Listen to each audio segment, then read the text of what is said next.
Today what I'm going to do is I'm going to talk about the mathematics of interest rates. Last week I introduced the concept of interest rates, and the one thing to remember from last week is that markets, financial markets, work on their own very, very well without any regard for interest rates. We humans need interest rates to understand markets. And that's going to be a constant through this course. The financial sector, the financial markets doesn't need any of this. We need it. So we develop it so we understand what's going on. Similar to nature does not need the concept of mass or the concept of velocity. Nature just does things the way it does. We need to understand it so that we know what's going on and we can even predict what's going to happen. It's exactly the same thing. Financial markets don't care for interest rates. We do. And we're going to be dealing with them with mathematics. It's a mathematical construct. So the way to understand interest rates is through mathematics. And that's what I'm going to be talking about today.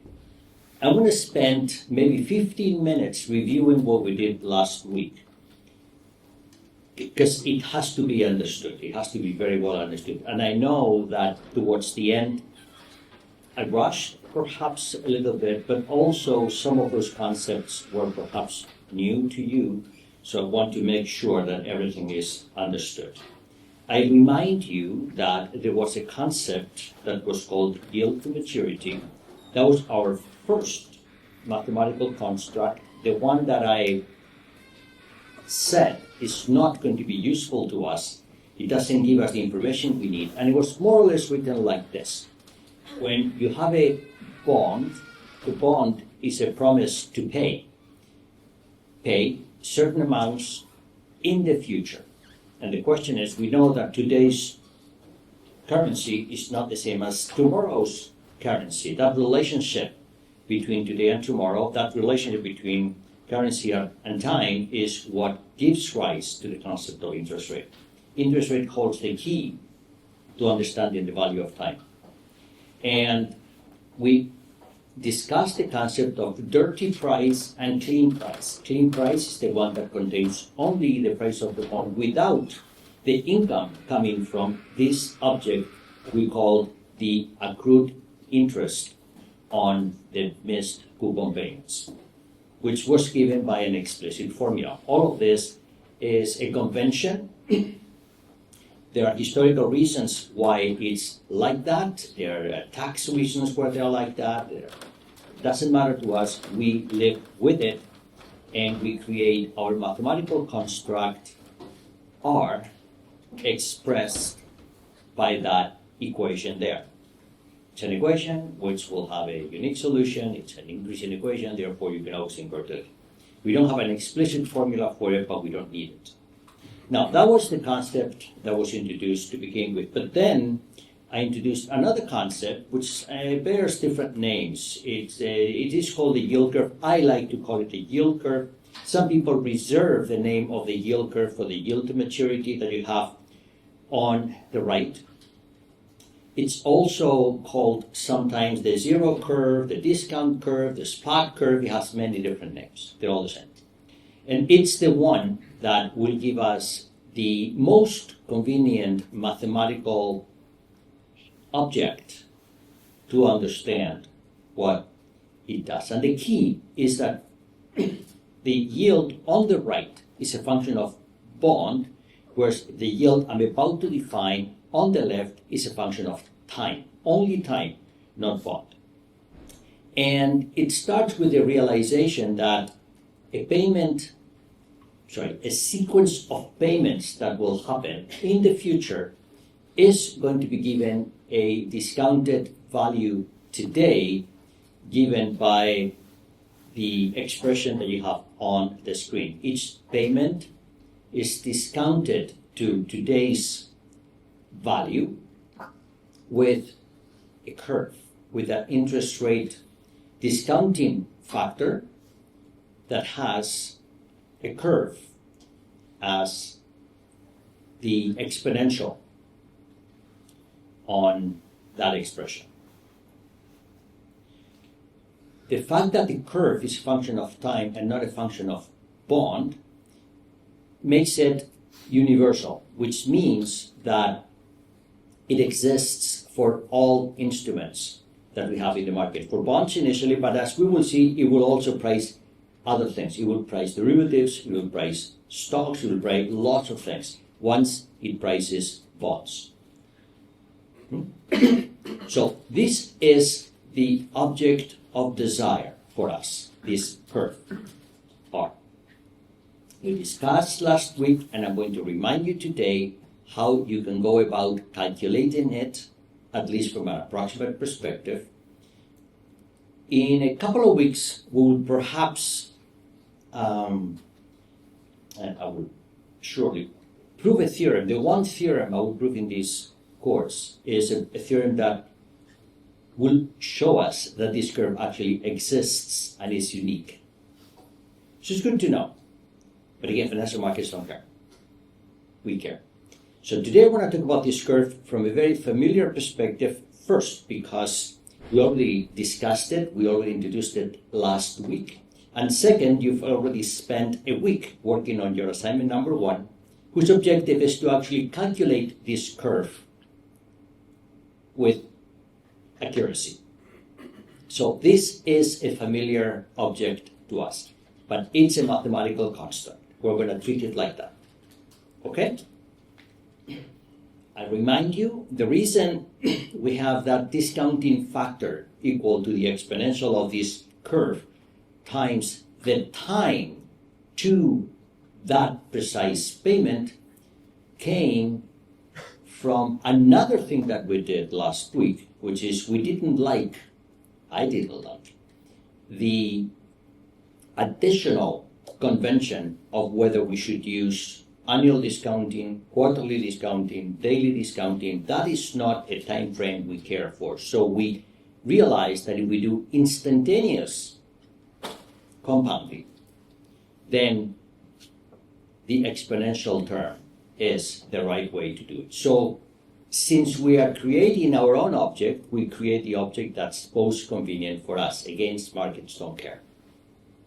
That's why the exponential factor is there. It just makes things easiest. And by the way, we've eliminated the need to specify whether the object we're creating is a consequence of annual compounding, quarterly compounding, daily compounding. No. Instantaneous compounding, so we don't need to specify it anymore. And this formula will hold true for all payments that we know will happen in the future, as long as the payments will happen with probability 1. No uncertainty. For example, if you want to think how you could value stocks, you can think of stocks as a series of payments that will have randomness. You can think that the stock will give you dividends. You don't know in advance what the dividends are. And if that's the case, and if a formula like that would work, it would work for stocks too.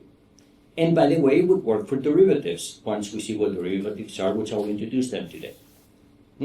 So the difference between bonds and everything else is that for bonds, we know in advance what those payments are going to be, whereas for other instruments, we do not. So that's what we start with bonds. They are the easiest instruments for us. Yes? So I have a question about the compounding. Shouldn't there be a numerical difference between the continuous compounding and the biannually compounding? Say that again? There will be a difference. They are different. Yes, they are different. Like numerical difference, right? Yes, they are different. Well, we don't care about them here. Okay, so since I don't care about the, say, semi-annual compounding, I don't care if there is a difference between instantaneous and semi-annual compounding. Okay, so in this course, I'm not going to consider any type of compounding except instantaneous. On occasions I may, if I am trying to understand, for example, a business case where something is quoted, then I have to, well, that is within a compounding. So we know they are different. If we're trying to tell me that they are different, yes, they are. Do I care they are different? No, I don't, because I don't care about the other creations. I only care about this one, at least for a long while, okay? Later, when we talk about investments, for example, we will see that some of these objects will come up in a different context, and there we will care, because now we're going to have to, for example, read investor newsletters that do this and do that. Some other humans have chosen to use other objects that we want to understand. But when the humans are us, instantaneous compounding is the one that we have. Okay? That's our choice. This is the choice that will make the math we develop today and in the near future the easiest to deal with. All good? So, I remind you here then that this is the price, and for the case of a bond, it corresponds to the dirty price. Again, dirty price, clean price. The difference is that the dirty price contains the full economic value of the payments that will be given to you, where the clean price only contains a piece of it, what a tax accountant may call capital gains. Only that. Okay? So the analogy with when you buy an object, a car, and you pay HST on top of that, is actually pretty good. Not because it's tax, but because there are tax reasons why you want to separate them when you do a bond transaction. When we get into the mathematics universe that helps us do this, we don't care. Okay? We're not going to care about tax for a lot of this course. But we recognize that tax is important, therefore it will develop a certain terminology, which is clean and dirty price. That's it. So that's the dirty price. And there what we have is, again, the comment about instantaneous compounding. If it was annual compounded, the formula would be different.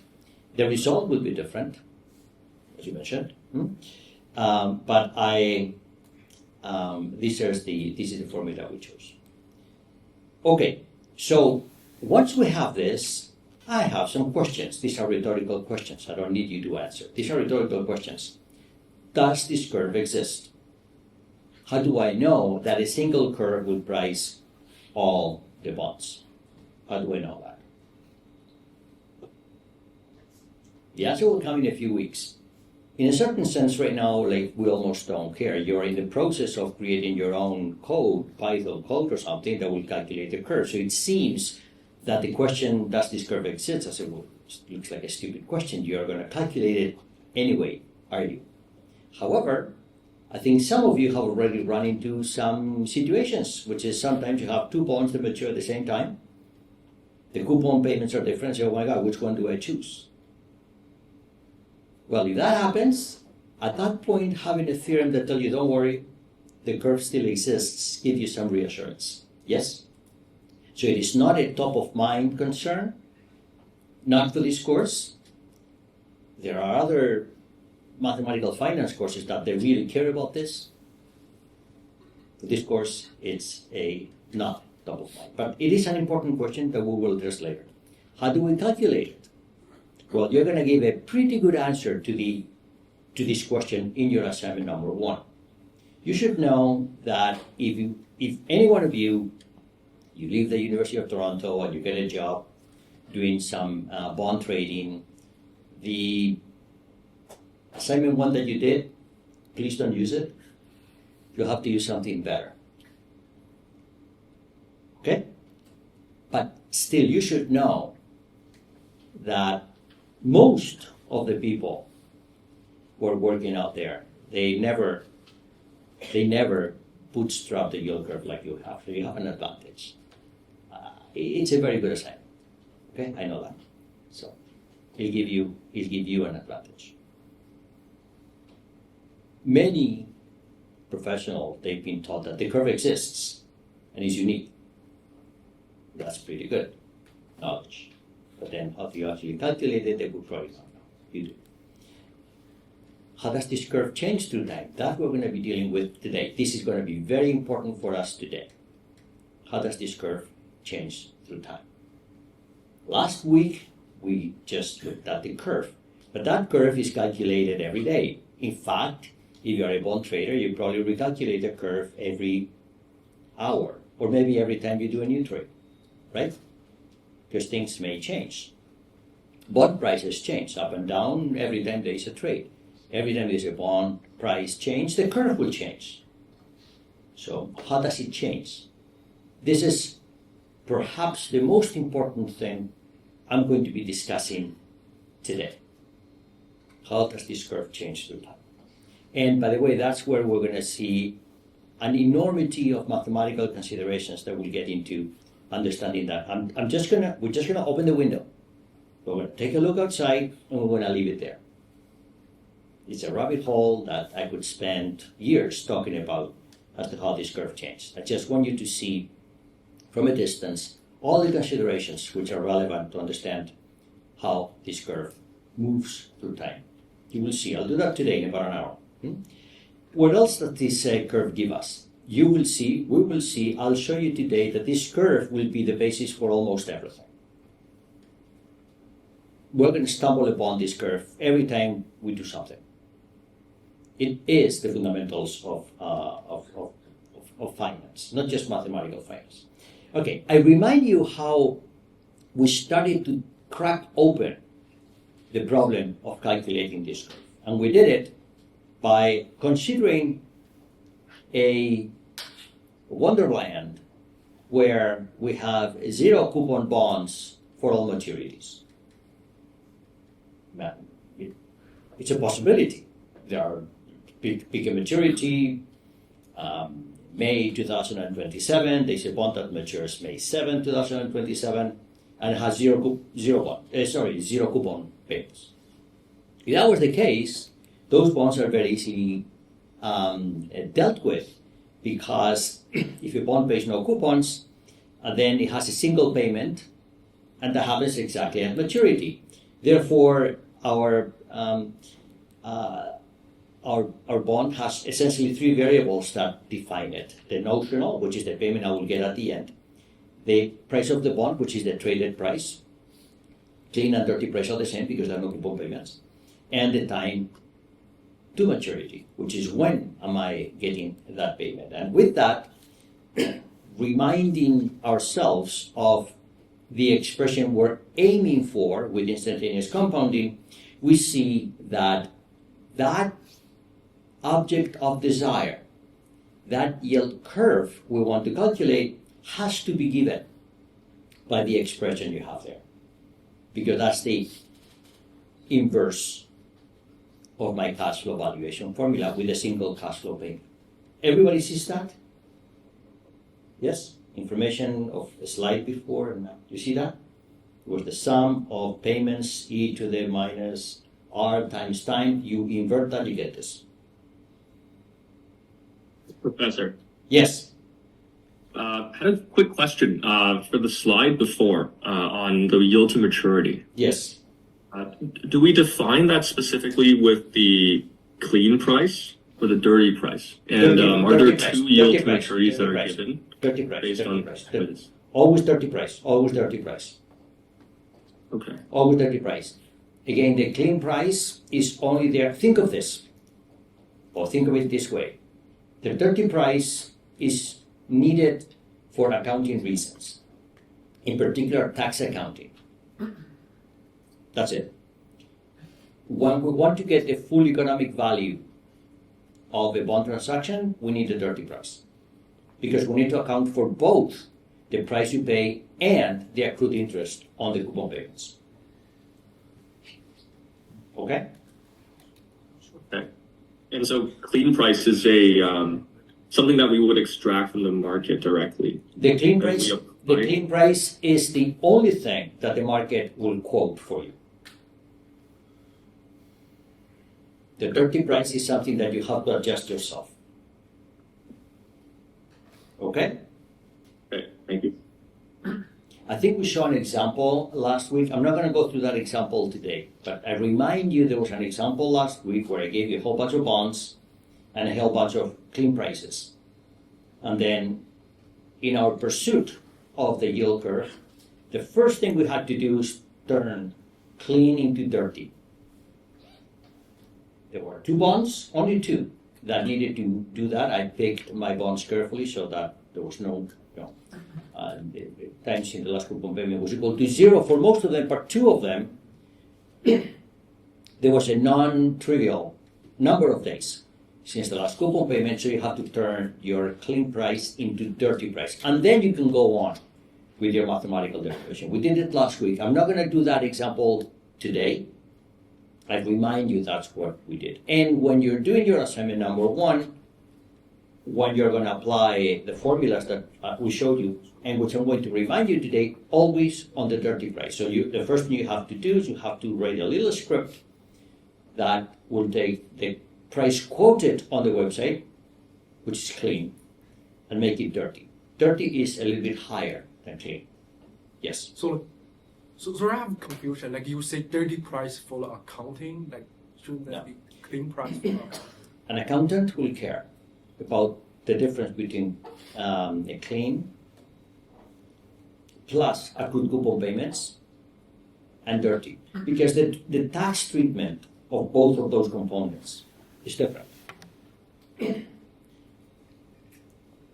Let's say, let me use a very silly example. You buy a car.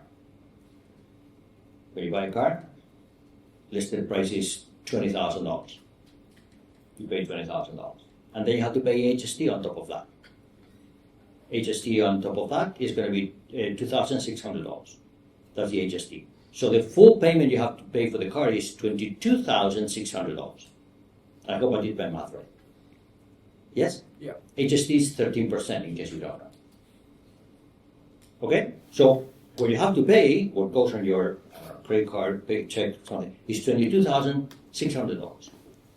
When you do your taxes, the HST and the $20,000 account or have different accounting treatment. You say, I don't do taxes. Well, assume you do. Imagine it's a company. Okay? And HST is important. You get an HST rebate or something like that. Then those are accounted for. When you pay, it doesn't matter, but when you do your taxes, it matters. The treatment of the $20,000 and the $2,600 is different. You say, I don't care, I have to pay both. Yes, you have to pay both, but when it comes time to tax it, do it different. So, since this is not a tax course, what do I care? That car is worth $22,600. I don't care. This is not a tax course. However, the nomenclature, the names we have in this theory still account for the clean and the dirty price. So you can say, why did someone use the name clean and dirty? Why don't we just use dirty and just move on? Why am I even telling you about clean price when we don't care about it here? Why am I distinguishing with the 20,000 or the 22,600? Why? Well, because I want you to learn how things are out there in reality. And in reality, everybody does it like this. Everybody does it like this. For the formulas, dirty price is all you need. But no one quotes you the dirty price, they quote the clean price. If you did assignment number 1 with a clean price, without adding the accrued interest on the coupon payment, you get very strange answers. You can get negative interest rate, I have no idea what you get. Yes? Plus, you need to know. You should not be happy just knowing the mathematical constructs and not the financial market. That is not what you will learn in this course. In this course, you will learn both. Okay? As much as I can. There's many, many things to learn. There's no way I can teach you everything in this course. But this one, yes. Okay? So, going forward, only dirty price. But beware that the prices you get for assignment number 1 in the website are clean prices. So be sure to add the accrued interest on the coupon payments. And then you have the full economic value of the bond, never mind the tax treatment. And that's what we use to calculate our yield. Good? All right. So, in this particular case, simple case of zero coupon bonds, if we had them, I take a bond price, clean or dirty, here they are the same. I take the notional, I take the time to maturity, I apply this formula, which is the inverse of the one we're aiming for, and that gives me the yield. So for zero coupon bonds, I can get a yield curve very easily. If I had zero coupon bonds for all maturities, it would be very easy. But in practice, I don't. I don't. Some of you may know something. Some of you say, well, I've heard that I can go to RBC Capital Markets and I can buy any zero coupon bond I want, which is true. You go to RBC, they will be very happy to sell you a zero coupon bond, which will include a fee, because they will create a synthetic zero coupon bond for you. So when I say that they're not, it's not true that we have zero coupon bonds for all maturities. What I meant is that they're not bonds which are traded in the market which have zero coupon bonds. Of course, service providers, market makers will be very happy to sell them to you for a price. I cannot resort to that in this part of the course, because by doing that, I'm introducing a fee. And one thing that we're going to introduce very soon is that for the first month of this course or so, we're going to make a very important assumption, which is that everybody works for free. Don't worry, it's only for a month. Okay? After a month, every transaction will have a fee added to it, and that's how the real world works. But for the first month, we're going to make an assumption, which is that everybody works for free. Transactions, the round-trip transactions are free. You can buy and sell. You don't lose anything. That's going to be very important to create the theories that we're going to create in the first month of this course. But don't worry, after the first month, we'll do the right thing. Okay? All of that are important considerations, not only the formulas. I want you to understand all of the context in which these formulas occur. All right? All right. So, this thing I just said, that for the first month we're going to assume that everybody works for free, has an academic terminology attached to it too, which is called arbitrage-free pricing, which is no one makes money for free. It's impossible to make money for free. We're going to declare it illegal. Not illegal, it's just that if there's an instrument that someone makes money for free, we're going to consider that to be an artifact that destroys our theories. So in the first month, only the first month, we're going to be assuming arbitrage-free pricing. So if we had zero coupon bonds for all maturities, if we had that, then every coupon-bearing bond will have the price given by this. Zero coupon bonds for all maturities give us the yield curve for all possible points in time. And then every coupon-bearing bond can be replicated with a portfolio of zero coupon bonds. Now, that's something I need you to understand. We mentioned it last week. I need you to understand it again today. Pick any of the bonds you have in the database that you are working with for your assignment. Any of them. That is a bond that will give you some money at some point in time, some more money at some other point in time, and then some money at some other point in time. You can say, well, that would be the same as a zero coupon bond for that maturity with a notional equal to that payment, plus another zero coupon bond with the new maturity with the other payment, and finally another zero coupon bond with the new maturity for the new payment. The cash flows are the same. So if the cash flows are the same, the instruments should be indistinguishable, and therefore the price should be the same. It cannot be that this coupon-bearing bond has a different price from a portfolio with exactly the same cash flows composed of zero coupon bonds. Cannot be. It will break our arbitrage-free pricing. Footnote. In practice, of course you have that. Like I just said, go to RBC Capital Markets. They will sell you those zero coupon bonds. They will be very expensive. And then you see that the prices don't match. That's why I cannot allow it in this course for the first month. Okay? So we assume that all the transactions are frictionless. You buy and sell, no transaction costs. Everything can be bought or sold. We can even buy and sell fractions of securities. I can buy half a bond. We're going to assume that too. In practice, you cannot do that. Okay? So these are the assumptions we're going to assume to make a theory. But rest assured that's going to last a month.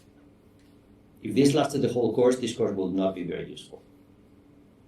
Because some of the interesting aspects of finance are the things that go beyond the arbitrage-free pricing theory. That's how people make money, and that's why people get paid, and that's why when you get a job in the financial sector, they can actually pay you. All right? So for the first month, no, you're not going to get paid. Neither am I. Is that clear? It's an assumption, it's an academic assumption, but it's fundamental for us because then we can develop theories. Once we have that, then we can add fees to that. But we already know what the arbitrage-free price would be.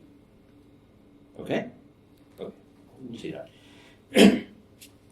And if at some point we break this law, then we will see that there's an arbitrage opportunity. I'll define it maybe in a week or two. Don't worry. There's an actual definition of an arbitrage opportunity. We're just going to say here today that it don't exist.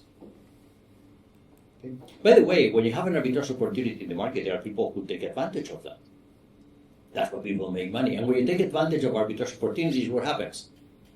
Well, the thing that was too cheap becomes more expensive because everybody wants it. And the thing that was too expensive becomes cheaper because no one wants it.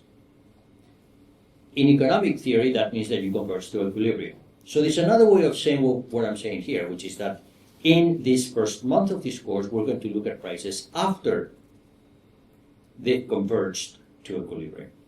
That's the price we're talking about. That's another way of saying the same thing. Okay.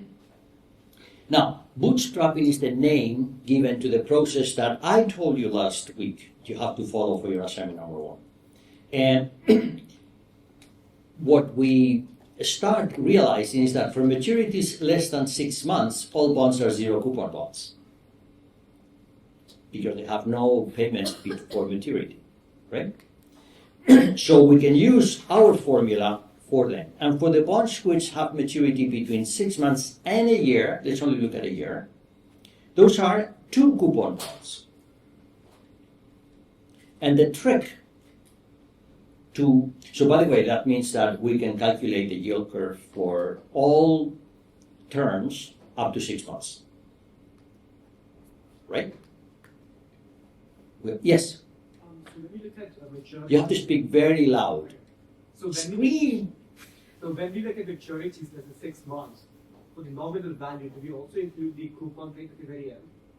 Yes, yeah. So this is a fact of bonds. What you get paid at the end, if you look at the way bonds are described, you get the principal, $100, plus the last coupon payment, which is 1/2 of the annual coupon rate.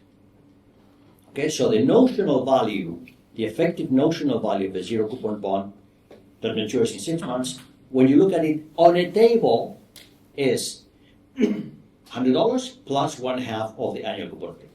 That's the term N that I have in that expression. Yes? That's a good question. Yes?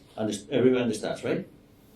So when I say notional, of course, if your zero coupon bond is a coupon bearing bond that has no other coupon payments, then of course the effective notional is the notional quoted $100 plus the last coupon payment. Okay, so maybe this is an abuse of language that I'm using here. As you know, okay, everybody's nodding, that's good. All right. So what to do for bonds which are maturing between 6 months and a year? What do we do there? Well, they will be priced with something like this. And because my yield curve is a function of time and not a function of bond, I can take the yield from the zero coupon bond that matures at that point in time, T1. I use that to discount to today's dollars the first coupon payment. So that first term I have there is known. That first term is known. It's not an unknown, it's known. The unknown is the second one. But it's a very simple equation to solve. Everything else is a number, The only unknown is that R2. So solve it by taking everything to the other side, take logarithms, you're done. Right? So that's how we go from bonds that mature from 6 months and a year. Any question there?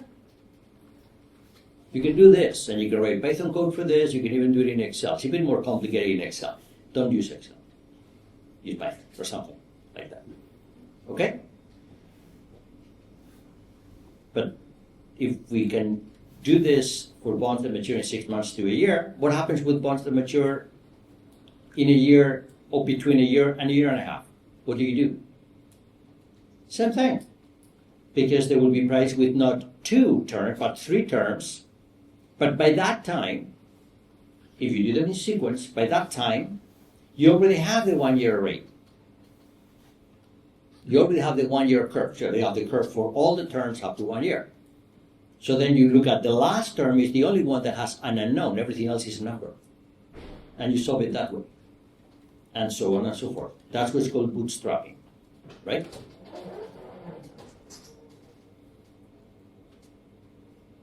Is that clear? That's what I told you last week. And that's what I'm repeating today. And that's what you're doing in assignment number 1. I can see that this is very clear. Yes? Yes, sir. Sorry, can you do the last slide?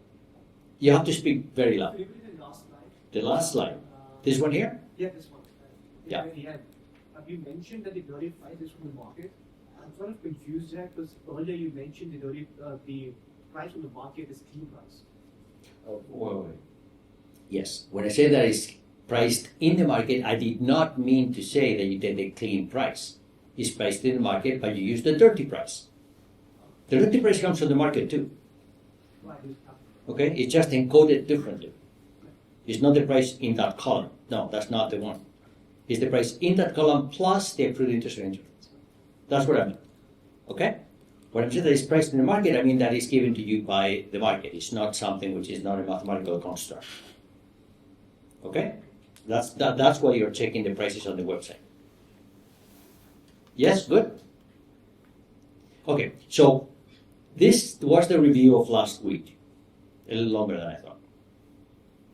No, it's good. Half an hour. It's okay. So now I'm going to consider something different now, which is where things will get really interesting. So this is last week. We're done. And you're doing assignment number 1. This is it. But there's another thing that I asked you to do in assignment number 1, and that's what I'm going to be talking about today, because now what I want to consider is, how does this curve change over time? Now I'm going to consider the reality, which is that we're not looking at the yield curve only one day. I asked you to do this every day for 2 weeks for a reason. And the reason is not that you get sick and tired of calculating yield curves, or that you learn by repetition. No, that's not the reason. The reason is I want you to understand the dynamics of this yield curve. There's something very, very interesting going on. For that, I need to start now taking into account 2 time variables, time and term. So let's agree with that. I'm going to define that later also, but there's 2 time variables. One is the time today when you're checking your website. We call that time. And then when you check the website, you say, well, this is the 1 year bond, the 2 year bond, the 3 year bond. That's called term or tenor. Okay? I'll say term. So time and term. Yes? I cannot use the word time for both variables. We'll get very confused. So starting now, I'm going to use a lowercase t variable to denote time, which is when you look at the website, or when the bond is traded. And then term is, for example, the time to maturity. That would be term. Okay? All right, so, and by the way, for simplicity, if I had a bond that has a notional of 1, then the price of that bond would be a function of 2 time variables, t and uppercase t, time and term. And written by that where r is a function of also time and term. Okay? Are you sure you don't want to sit in a comfortable chair? Yeah, okay. Are you sure? Yeah, okay. All right. Okay. There are chairs, not many, but there are a few.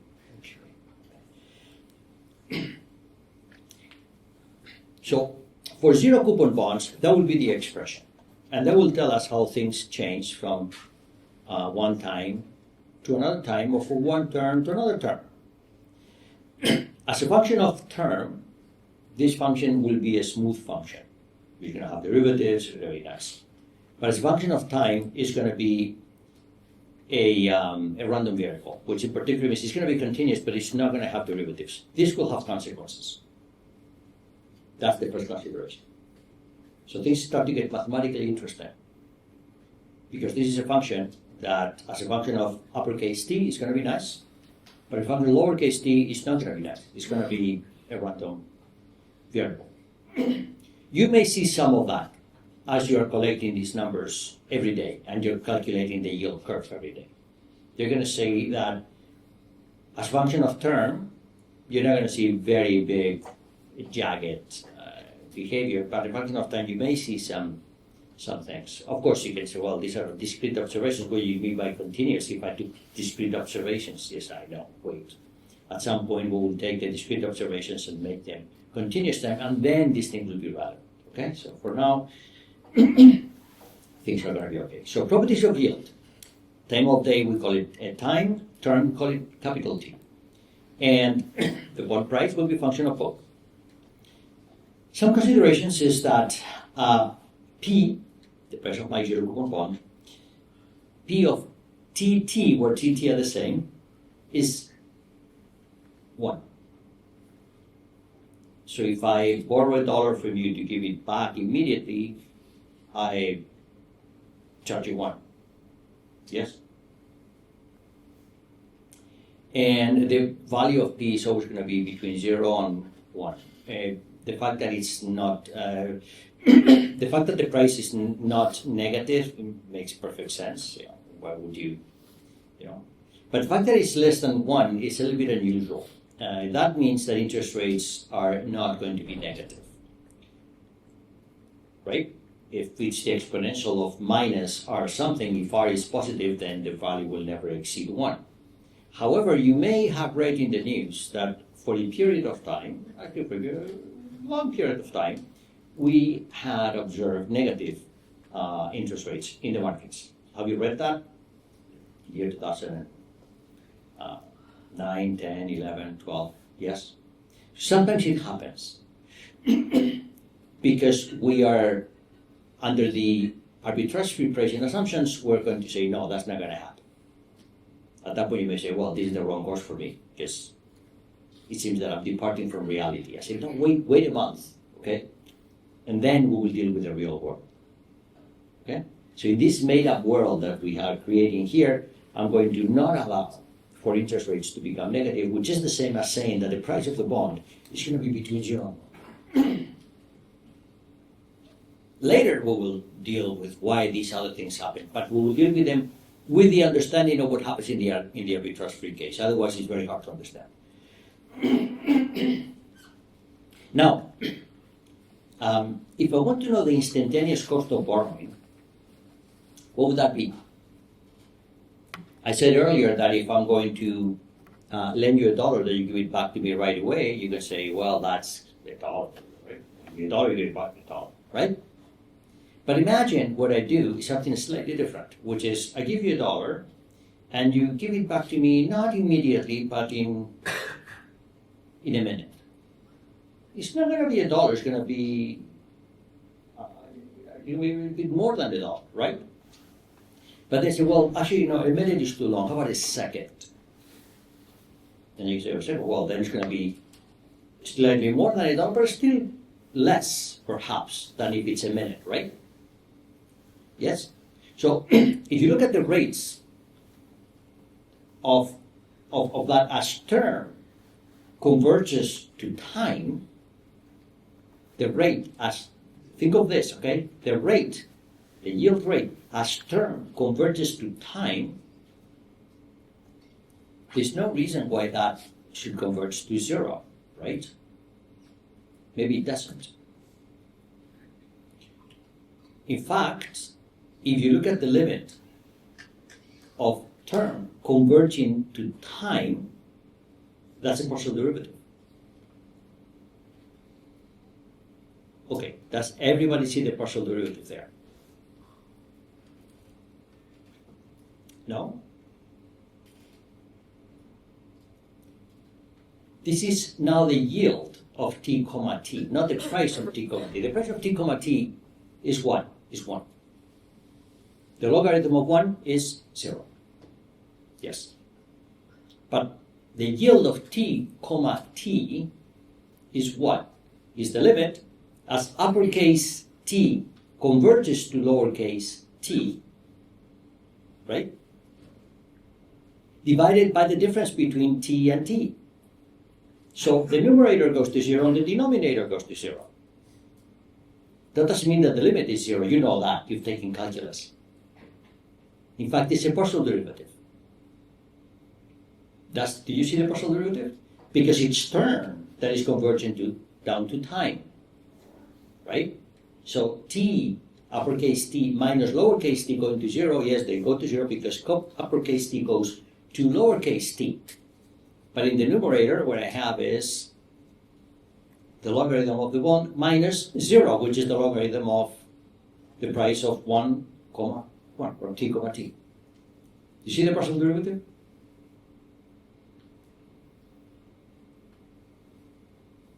No, many people don't see the partial derivative. Okay, let me start with one thing. Do you know the partial derivative? Anybody does not know what partial derivatives are? Raise your hand, don't be shy. Everybody knows partial derivatives, yes? Okay, good. What was a partial derivative? Everybody remembers what a partial derivative was. It's a partial derivative with respect to term. So what that would be is the logarithm of the price of t comma capital T minus the logarithm of p t comma t lowercase t divided by uppercase t minus lowercase t. That's the partial derivative, right? Yes? But that's exactly what I have here because the logarithm of p t comma t is 0. Because p of t comma t is 1. Was not too fast?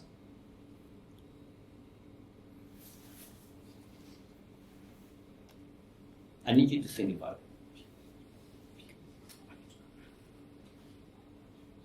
Let me have a poll, and I'll do it with the people in the classroom all. Okay? Who sees the partial derivative there?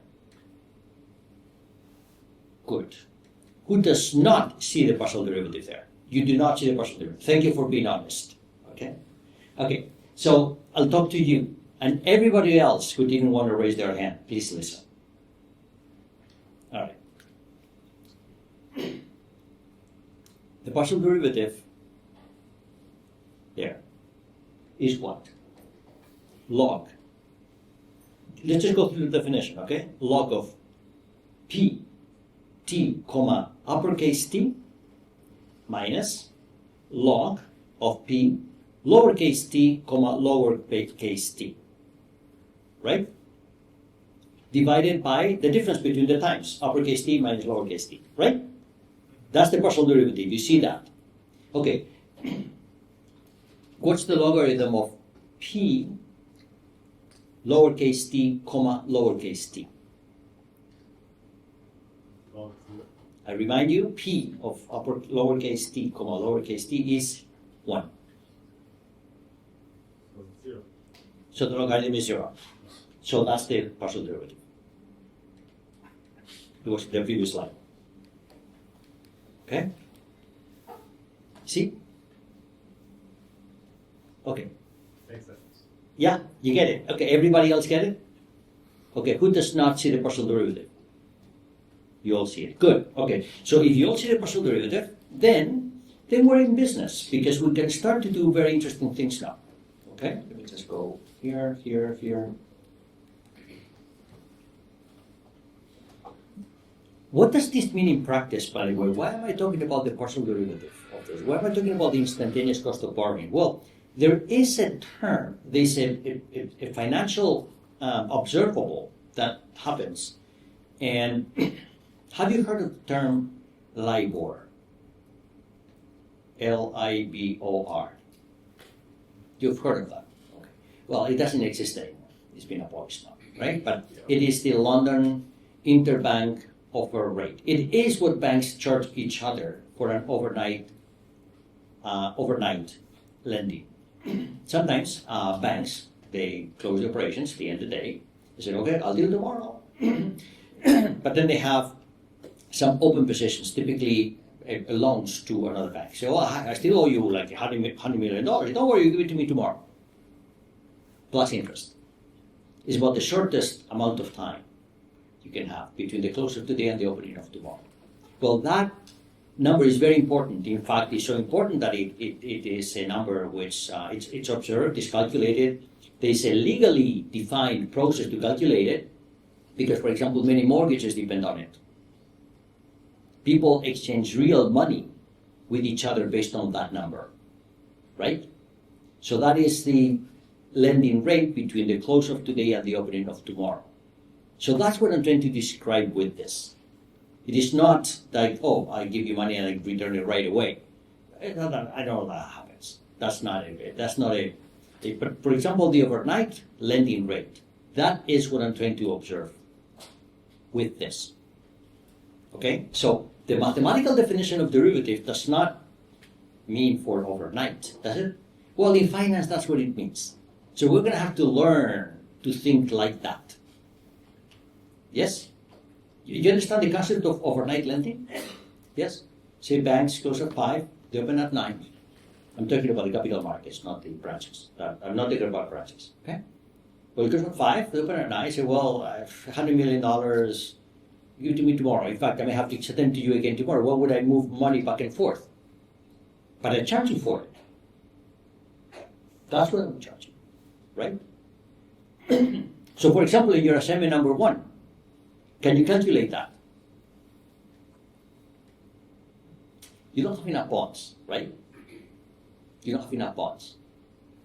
In fact, very likely for your assignment number 1, that number is going to be probably 0 or something. So you don't, again, your assignment number 1 is a great assignment, but it misses some of the very practical things that happen in financial markets. That's why I said, when you get a job, remember it with charm, but you'll have to do something better than that, okay? But these things are important. Now, the thing is, this way of thinking has a very far-reaching consequences. And the next thing I want to talk about forwards and futures, because now is when all these things are going to start to really show up. All of these things, all of these mathematical ways of thinking. And if we want to, you already know that if you want to understand dynamics, derivatives will appear, because that's what derivatives were invented for, right? We're not going to get away from derivatives if we want to understand dynamics. So to understand dynamics, I now need to talk about forwards and futures. And I want to define it for you. I think I already mentioned it last week, but now it's going to be very important for us. I need to define the forward and the future contracts. So let's start with the forward. The forward is a very simple agreement. Is you and I agree that I'm going to send you something in the future, and you will pay for it when you get it. Okay? That's a forward agreement. When you buy something from IKEA, is that a forward agreement? You buy it, I say, I'll send it to you next week. So, okay. Is there a forward agreement? Is it? When do you pay? Like now. Oh, then it's not a forward agreement. Okay? A forward agreement is you buy something, you agree on the price, but the price happens at delivery. So we're setting the price now but pay later. Is that Right, the same? exactly. You pay later, you pay exactly at the time of delivery. That's a forward contract. Okay? So if you buy something on, I don't know, Amazon, I say, well, we don't have it. And I'll charge you when it arrives. That would be a forward agreement. Okay, it happens with financial products. We're going to see that today. Now, there's also the concept of a futures contract. This we mentioned last week because I told you how the rice exchange was created in Osaka at the end of the 17th century. We talked about that last week. Now, the futures contract, similar. You have an agreement. You say, well, I want to buy typically, for example, oil, not cooking oil, okay, oil for gasoline. This is a typical agreement that you have when you buy oil. You can have it today. They have to put the oil in the tanker goes somewhere, and in a month you get it. And then you pay in a month. You don't pay now. Okay? But normally be a forward agreement if you have the agreement with the person that's going to deliver it to you, for example. But many of these financial products, you don't pay the person who delivers. In fact, the person who delivers does not even know who you are. It's all done through the exchange, just like you buy and sell stocks. When you buy and sell stocks today, you don't know who sold you the stock. The exchange sold you the stock. When you buy bonds, typically, well, you may go through a broker, but there's a person or institution on the other side. When you go through an exchange, that's called a futures contract. Now, today, we're not going to distinguish the difference between the two. In 2 months, this is going to become very important. In 2 months, not today. The difference is that in the case of a forward contract, there's the possibility of default. Amazon goes belly up. I say, oh, I was supposed to get this thing. I say, no, now you have to pay more, you have to buy somewhere else. So your price certainty is gone. In the case of a futures contract, you have price certainty because the exchange, they never go bankrupt. Well, hasn't happened, okay? Counterparties will go bankrupt, but the exchange takes care and absorbs the losses if the counterparty goes bankrupt. So the difference is credit risk. Credit risk is what we will talk about in 2 months. So until then, they're going to be the same for us. Only until then. I don't want to lie to you. I'm not going to distinguish today between forwards and futures, but I want you to know that's because we're still at the beginning of this course. Only because of that, all right? Don't tell anybody that I said that forwards and futures are the same. They're not, okay? They're not. But for now they are, all right? Okay, so on that, what I'm going to do is I'm going to start to do this or to use these concepts to start to look into the future and to get into the curve dynamics. But I sense that you need a break. So we're going to take a 10-minute break, and I'll tell you all about that in 10 minutes.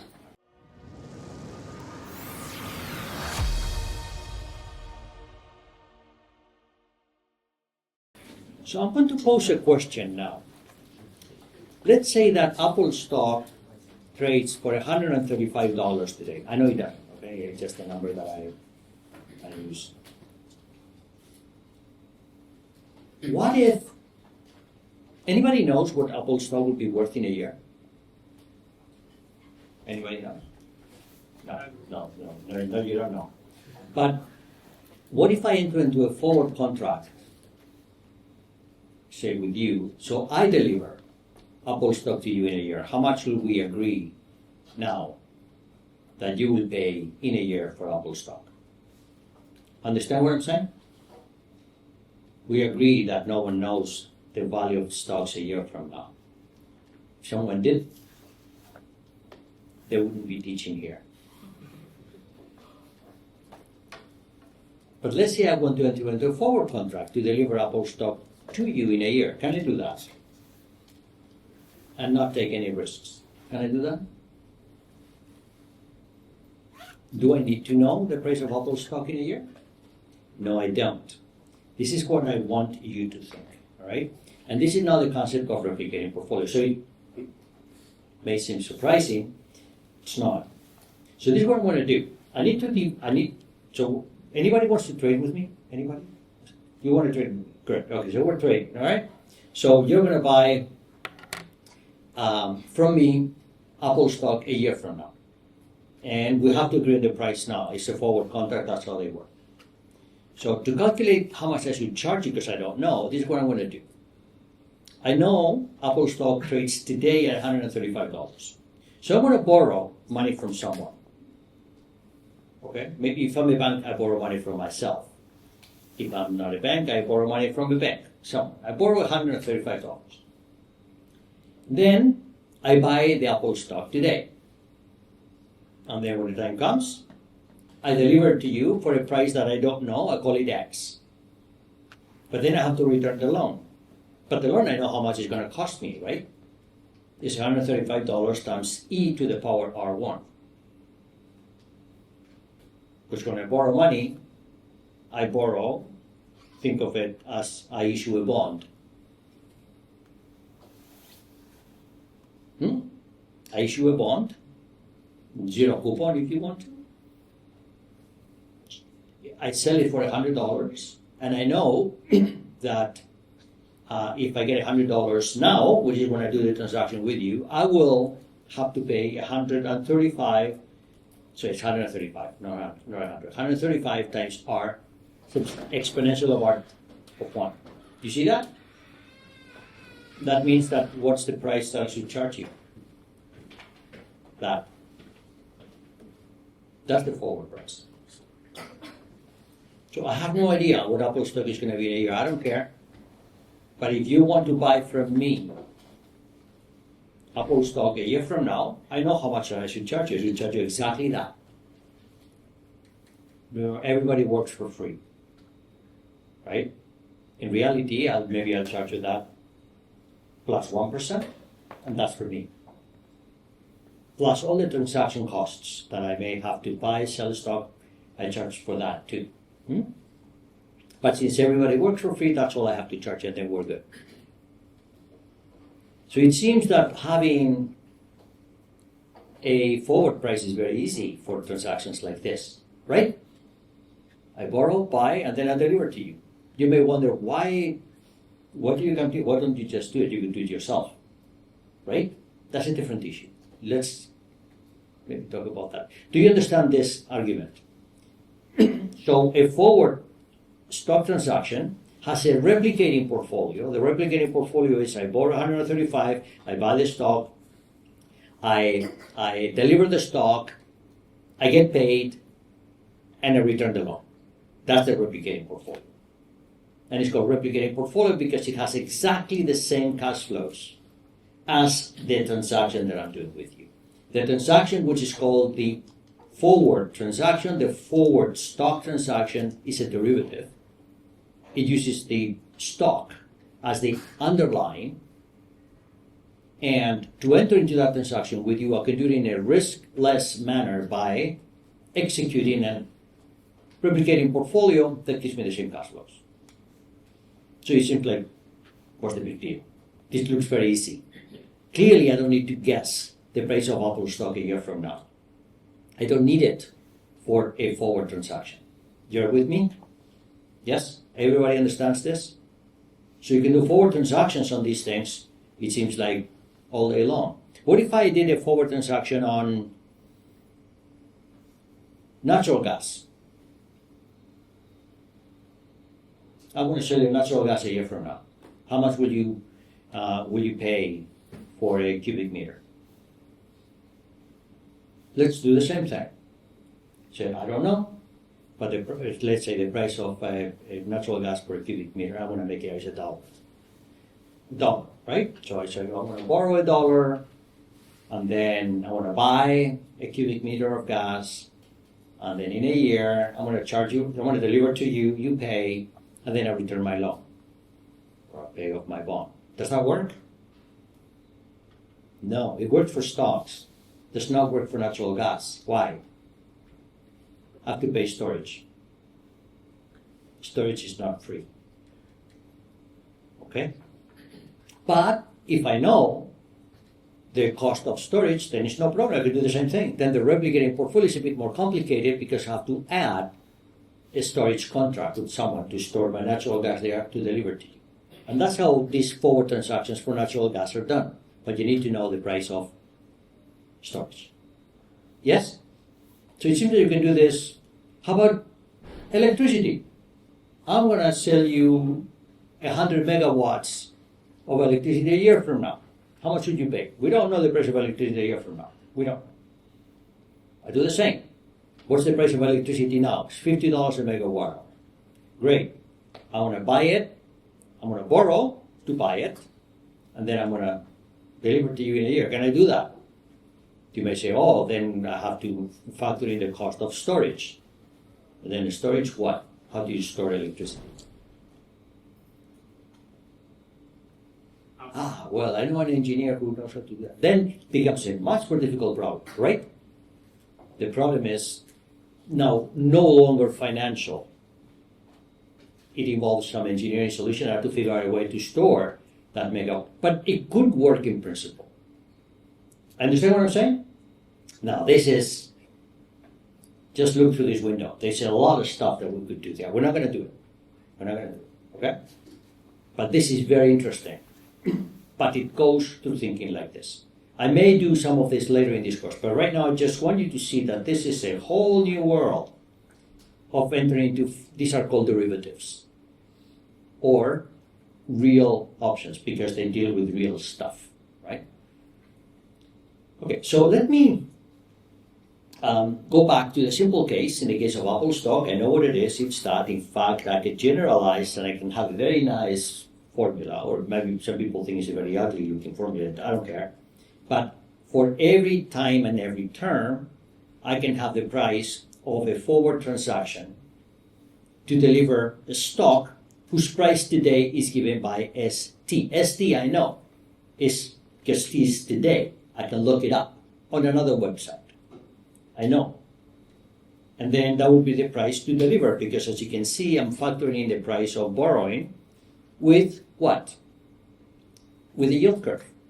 The yield curve is at the bottom of everything, because there's a replicating portfolio that implies that I'm going to borrow ST dollars to buy the stock I'll have to deliver at time capital T. And the cost of borrowing is exactly what you have there. So that's what I charge. No transaction costs, no storage costs, no other things. Yes? So we have effortlessly the price of a stock forward transaction without effort. Without effort.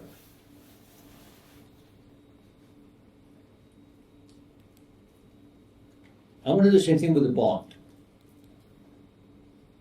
I'm going to consider now the following forward contract. I'm going to have an agreement now, T, lowercase t, that's now, time of day. Then I have a term, which is when I'm going to be delivering a bond. The bond is going to be issued at time T1, but then it's going to mature at another term. I have two terms now. The term at which the bond will be delivered, and the term at which the bond will mature. So that I'll call them T1 and T2, two terms. Yes? That's the product I'm going to deliver. Does the same argument work? No, it doesn't work. Because I can say, well, what's the price of the bond today? Well, the bond doesn't exist today. This is a bond that will be issued at time T1, maturing at time T2, but we're still at lowercase t. So the bond that I'm trying to deliver does not exist. So this argument breaks down. It does not work. It worked for stocks, it can work for natural gas, maybe even for electricity. You figure out the cost of storage, right? It does not work for bonds.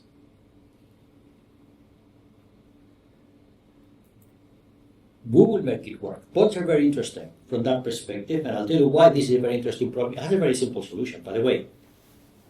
Because what I want to do is I need to construct another replicating portfolio. It's just that it's going to be a little bit more complicated than the one I just made for stocks. And I'm going to do it as follows. I'm going to encapsulate all of the information we have, and I'm going to see how we can do something with it. So there's a delivery date T1. So my first term is T1, is also a delivery date. There's a price which is unknown. That's what we do as mathematicians. When we're looking for something that we don't know, we give it a name, recognizing that in this case, the unknown will be a function of three unknowns. We have three variables that we don't know that will determine that price, which is the time and the two terms. All right? We don't know that. We do know that the payment will happen at time T1, and we do know that at time T2, I get $1. So I can summarize all of that information in this diagram here. This is the cash flows of my forward contract of the bond. I lose sight of the bond now. That's very important. I told you the bond does not exist, so the same argument does not work. I need to look at the bond in abstract terms. So that's the cash flows I'm looking for. Today, nothing. At time T1, some unknown number that I don't know. And at time T2, 1. Because it's a bond that matures at T2. 0. Yeah? So that's what I'm trying to do. This is what I'm trying to price. I need to find that P number there. And these are my cash flows. Yes? Okay, I'm going to build my replicating portfolio as follows. What I'm going to do is I'm going to consider a portfolio. Of course, I do this portfolio with hindsight because I'm very smart. It'll take you some time to think about it. But you can do it too. The portfolio is going to contain 1 unit of a bond that is issued now and matures at time T2. And I do that because that gives me the $1 cash flow at time T2. And then I'm going to short sell some bonds today that mature at time T1. How many? I don't know. I call it X. And then I realize that if X equals that ratio, what happens? This portfolio is free today. Do the calculation. You do that. How much do I pay for that portfolio that contains 1 bond that matures at time T2 and minus X bonds that mature at time T1? All of them issued today. Do the calculation. The value of our portfolio is P of T, comma T2 minus X P T, comma T1. That's the value of the portfolio. I chose X, so that's actually 0. You see? Everybody sees that? Everybody sees the portfolio today? That portfolio has value 0 today? Yes? Who sees that? Oh, that's not everybody. Who does not see it? Okay, so you're right here. Can I talk to you? Yes. You're right here? All right. What's the value of that portfolio today? What's the price of that portfolio today? It contains only 2 types of bonds, right? Both issued today, both issued at time T. One of them maturing at time T2. There I have only one bond. Yes? And then I have that many bonds, X, that mature at time T1. How do you calculate the price of that portfolio? Is the price of the bond plus the price of the other bond. But the bond that matures at time T2, I only have 1. So the price of that is P of T, comma T2. I only have 1. What's the value of my bonds that mature at time T1? I have X of them. It'll be X times P of lowercase t, comma T1. You see that? Are you sure? Are you sure? Yeah. Okay, what's that? What's the answer to that addition, multiplication, and subtraction? That's what I need you to do in your head. It's 0. I chose X, so the price is 0. If I made a mistake, X would be something different, but I know what X should be so that the portfolio has value 0. Perhaps the important thing to realize is that I can always pick X so that that portfolio is free today.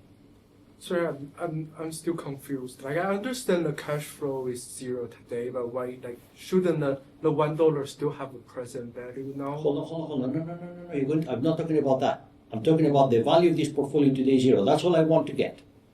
You agree with that? You agree the value of this portfolio is 0 today? I'm not. Actually, I don't even understand what your concern was, but I'm not talking about that, so you can forget that. Forget your concern. Let's go step by step. I have a portfolio.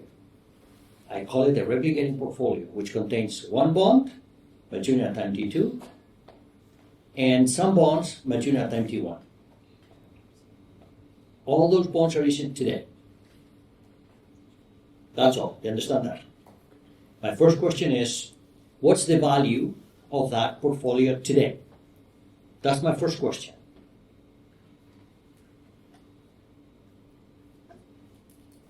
What's the value of that portfolio today? Well, the value is the value of the portfolio T2 or the value of the portfolio T1 times how many I have.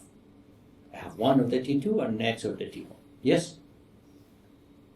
So I have to multiply and add. That's all I have to do. Yes? See that? And the answer is 0. Yes? Chose X, so the answer is 0. When you multiply X times the price of PT1, T1, and T1 in the denominator kill each other, you get T2. When you get 0.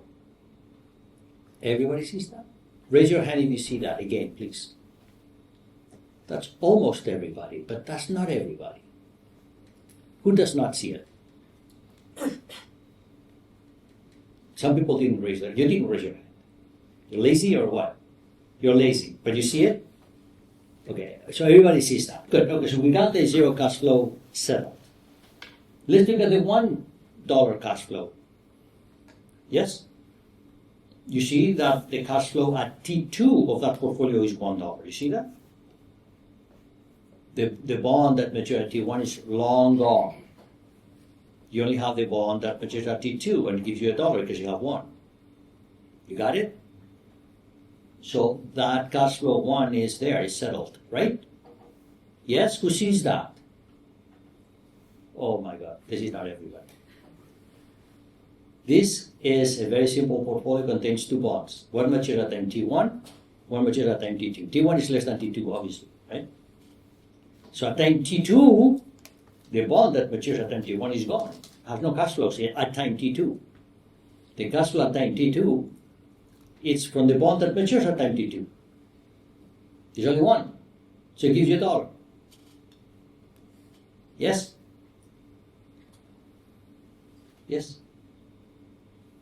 So everybody sees the $1 cash flow at time T2? I see it, but could you, I mean, you said the value of the portfolio, so you're only considering cash flows. not- Only cash flows, only cash flows. These are the cash flows of the portfolio. So not Yeah. the actual underlying value of the, Well, no. I mean, I don't know what I would mean by that. So the portfolio at time T2 gives me $1. That's all I mean. So, okay, so this portfolio, what it does at any other time, I'm not talking about. At time T2, someone knocks on your door and says, sir, here's $1 because you own this bond. That's all I'm saying. At time T2, you get $1. Yes? At time 0, at time lowercase t, you get nothing, you pay nothing, it's free. We agree on those two? Yes? How about at T1? At T1, the bond that matures at T2 is a zero coupon bond, doesn't give you anything, but the bond that matures at T1 matures, so it gives you $1. But you have X of them, so it gives you that. Because X is that ratio between prices, right? You see that too? Okay, now my final question is, are there cash flows at any other time for this replicating portfolio? No. I buy bonds now. First maturity is at T1, second maturity is at T2. There are no cash flows at any other time. In other words, this is now the only 3 cash flows that this portfolio has. Now, at T1 and at T2. Everybody sees that? So I have now 2 portfolios. One is my forward transaction, which had a table similar to this, but with an unknown in the middle. And I have this one, which is not unknown. It's a replicating portfolio. I know what it is. I know how to build it. And it has that series of cash flows with 0, 1, and something else in the middle. Yes? So my question is now, how is that possible? How can I have two portfolios whose cash flows agree at lowercase t and t2 and have some different cash flows at time t1? How is that possible? It's impossible. The cash flow at time t1 has to be the same. That's our absence of arbitrage thinking, because if this cash flow at t2 is less than the other one, you will buy this and you sell the other portfolio. And if it's higher, you will do the opposite. So they have to be the same. Right? So that means I've managed to find the forward price of my bond transaction through an arbitrage-free argument. That's it. Okay? This is interesting because I've managed to find the forward price of an instrument that does not exist yet. Will be issued later, but it has to be this. Okay, now I don't know if I climbed a very steep hill with you now. I don't know how many I'm missing at the top of this hill. I hope no one. Okay, to give you time to catch up, let me tell you a story.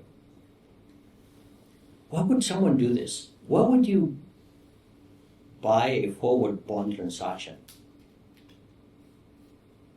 Why would someone do forward transactions to begin with?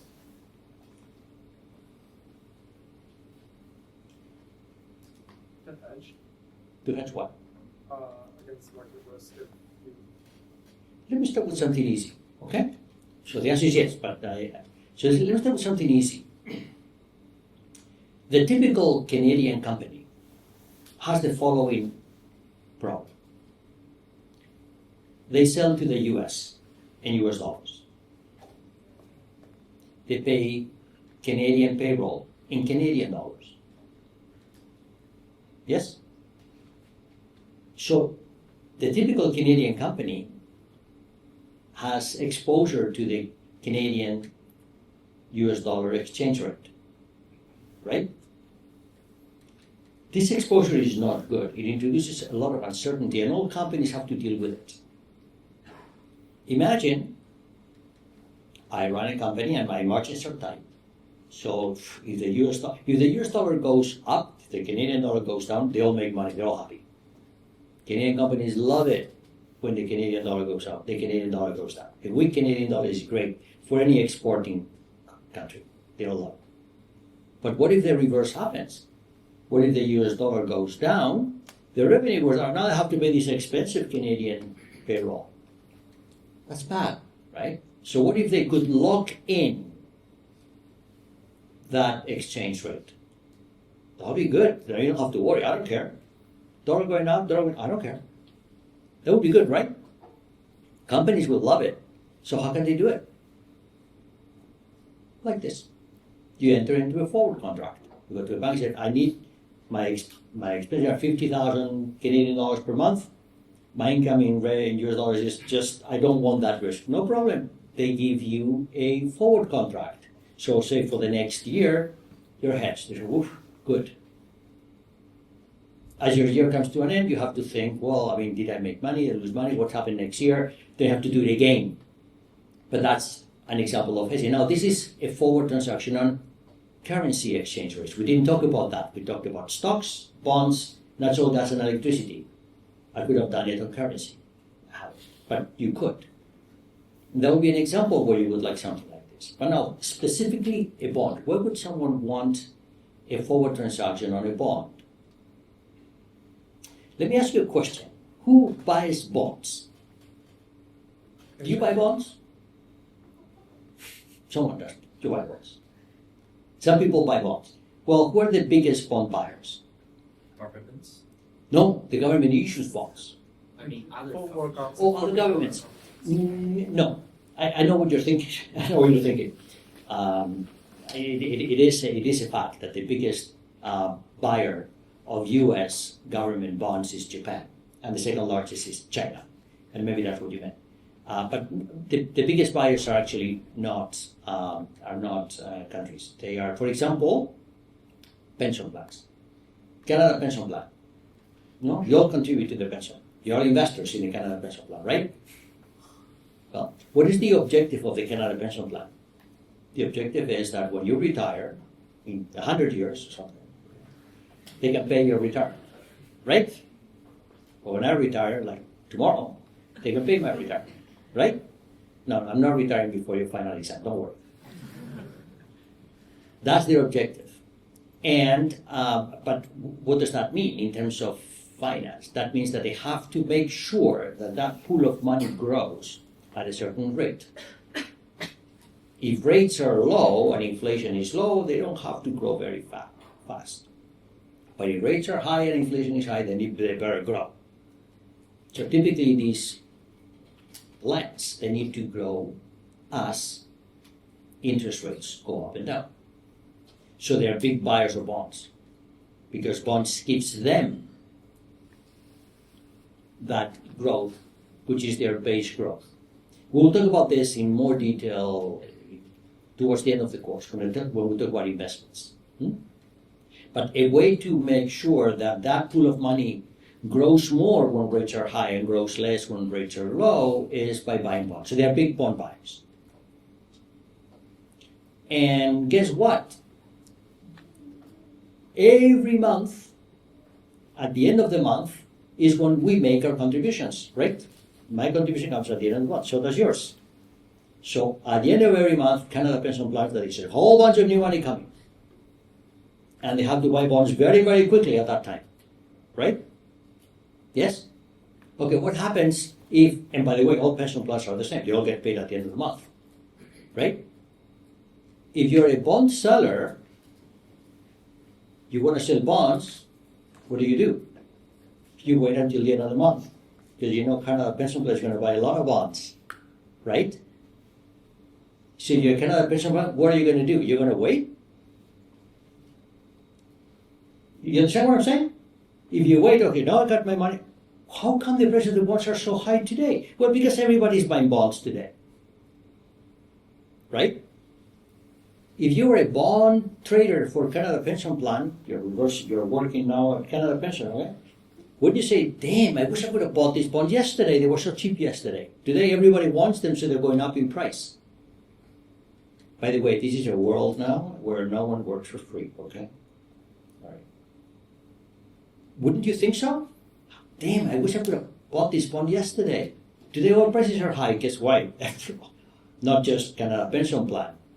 Entire teachers, owners, who all of the pensioners are buying the bonds today. Wouldn't you like to buy the bonds in advance?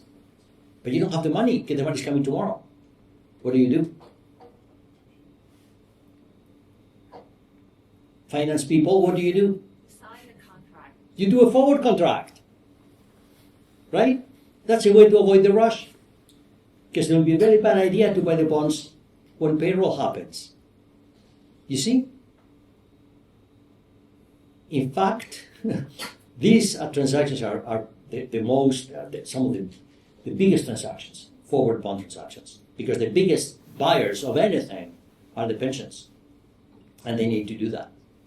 And everybody knows when they get their money, right? Yes, okay, I can see some people get it. I hope everybody gets it. I need you to understand these things. Okay, if it wasn't for that, there would be no need for me to stand here and try to squeeze this replicating portfolio into your... Professor, if on payroll day, the bonds almost certainly go up in price, right?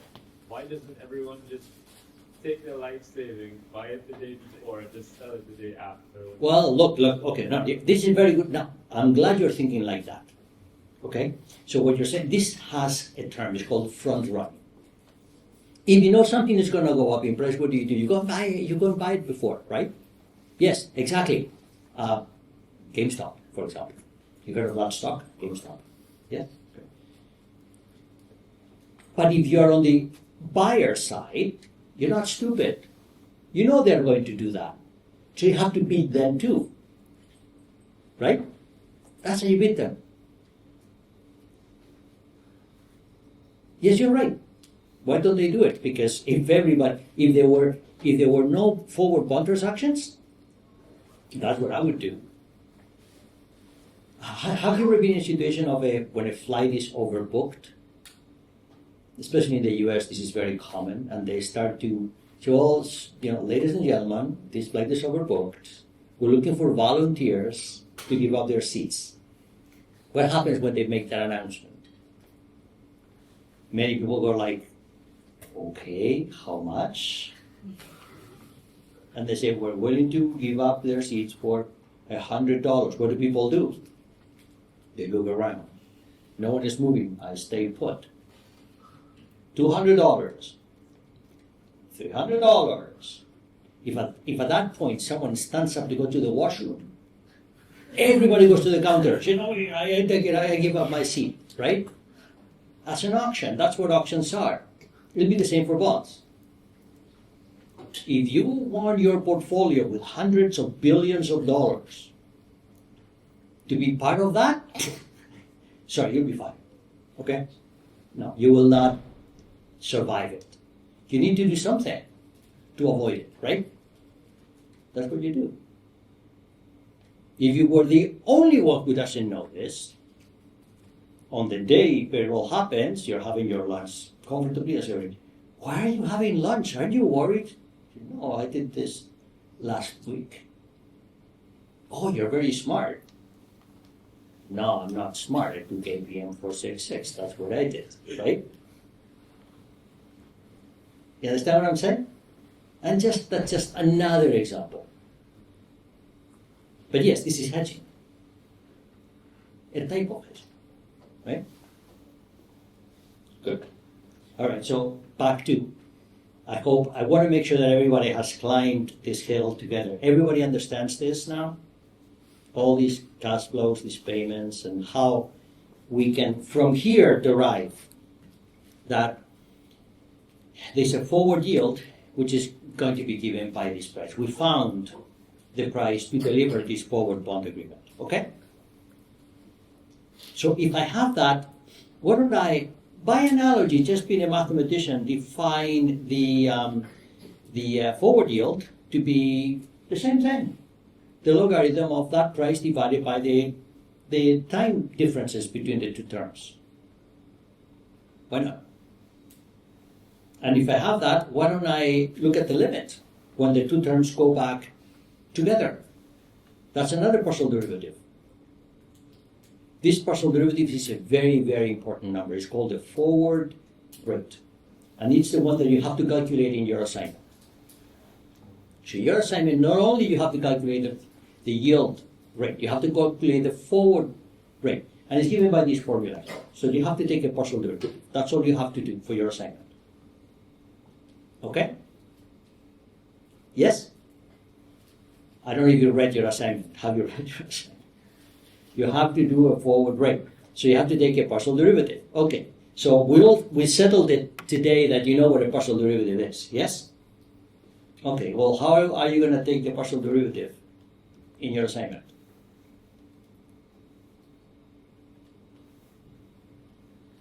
The curve that you're building, does it have derivatives? I said they have derivatives. That's what I said. But the one that you're building in your assignment has derivatives? It's a slope. It's a slope. It's a slope, yeah, but you have to calculate the derivative where you're interpolating linearly, right? So it does this and then it does that. And guess where you have to calculate your derivative? A king point? Eh? A king point? Yes. Yes. So I'm asking you to calculate something that doesn't exist, right? I told you it's an impossible problem. So how do you calculate the derivative at a point like this? Don't tell me it doesn't exist, okay? When you go to the financial sector, you get a job in the bank and say, well, I need you. No, it doesn't exist. Not a good answer. Yeah. What? You do finite difference. You can find, yeah, you can define it, but you know the answer, right? What I would do is I would take this, average. That's what I would do. Right? It's dirty, isn't it? That's really dirty, not the price. This is dirty, right? Don't tell your calculus teacher that you have to do it, okay? They will remove me from the math faculty. But that's what you do. You have no option. What else are you going to do? By the way, some of you may think, oh, no, wait. I took a course in engineering where I learned to, spline interpolation. And they give me a way to do interpolation which is smooth, and then I can take derivatives. You may have heard that. Do you know spline interpolation? Have you heard of that? Don't use splines, okay? Give you a horrible yield curve. Horrible. It doesn't work. No. Do this. It's better. Much better. You understand? Are things starting to somehow come together now? Well, things get much more interesting because so forward rates are very interesting, not only because they allow you to do forward bond transactions, they actually price every bond too, because now you can invert the equation. That expression we have there, think of it as a very simple differential equation. From the forward rate, I can get the bond price. That means that there's no loss of information if I have the forward rate.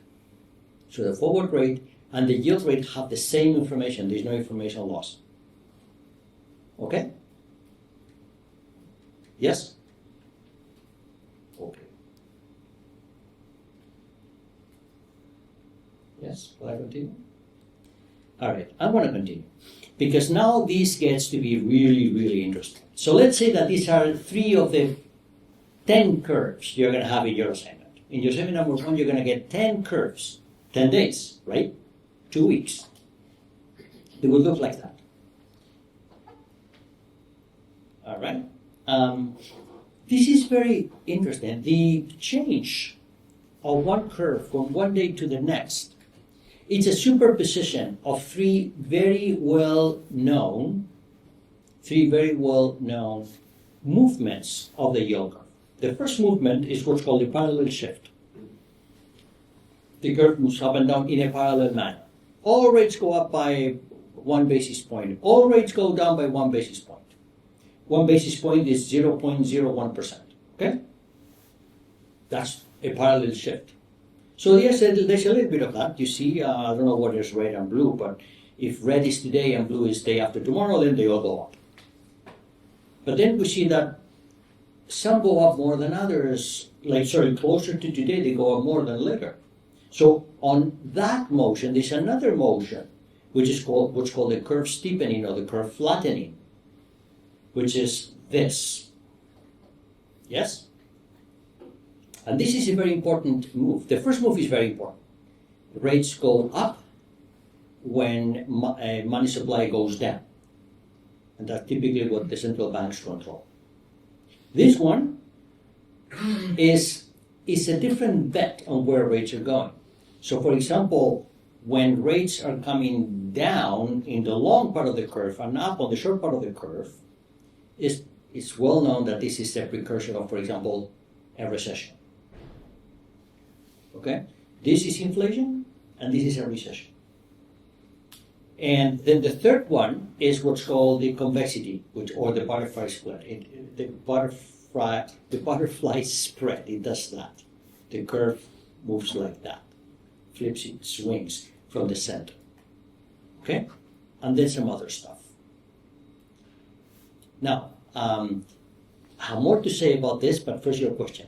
Yeah, I'm saying, are you talking about the inversion, like? Oh, okay. An inverted yield curve is when rates today are more than rates in a year. So when you do your curve, your yield curve, you typically have a curve which is increasing.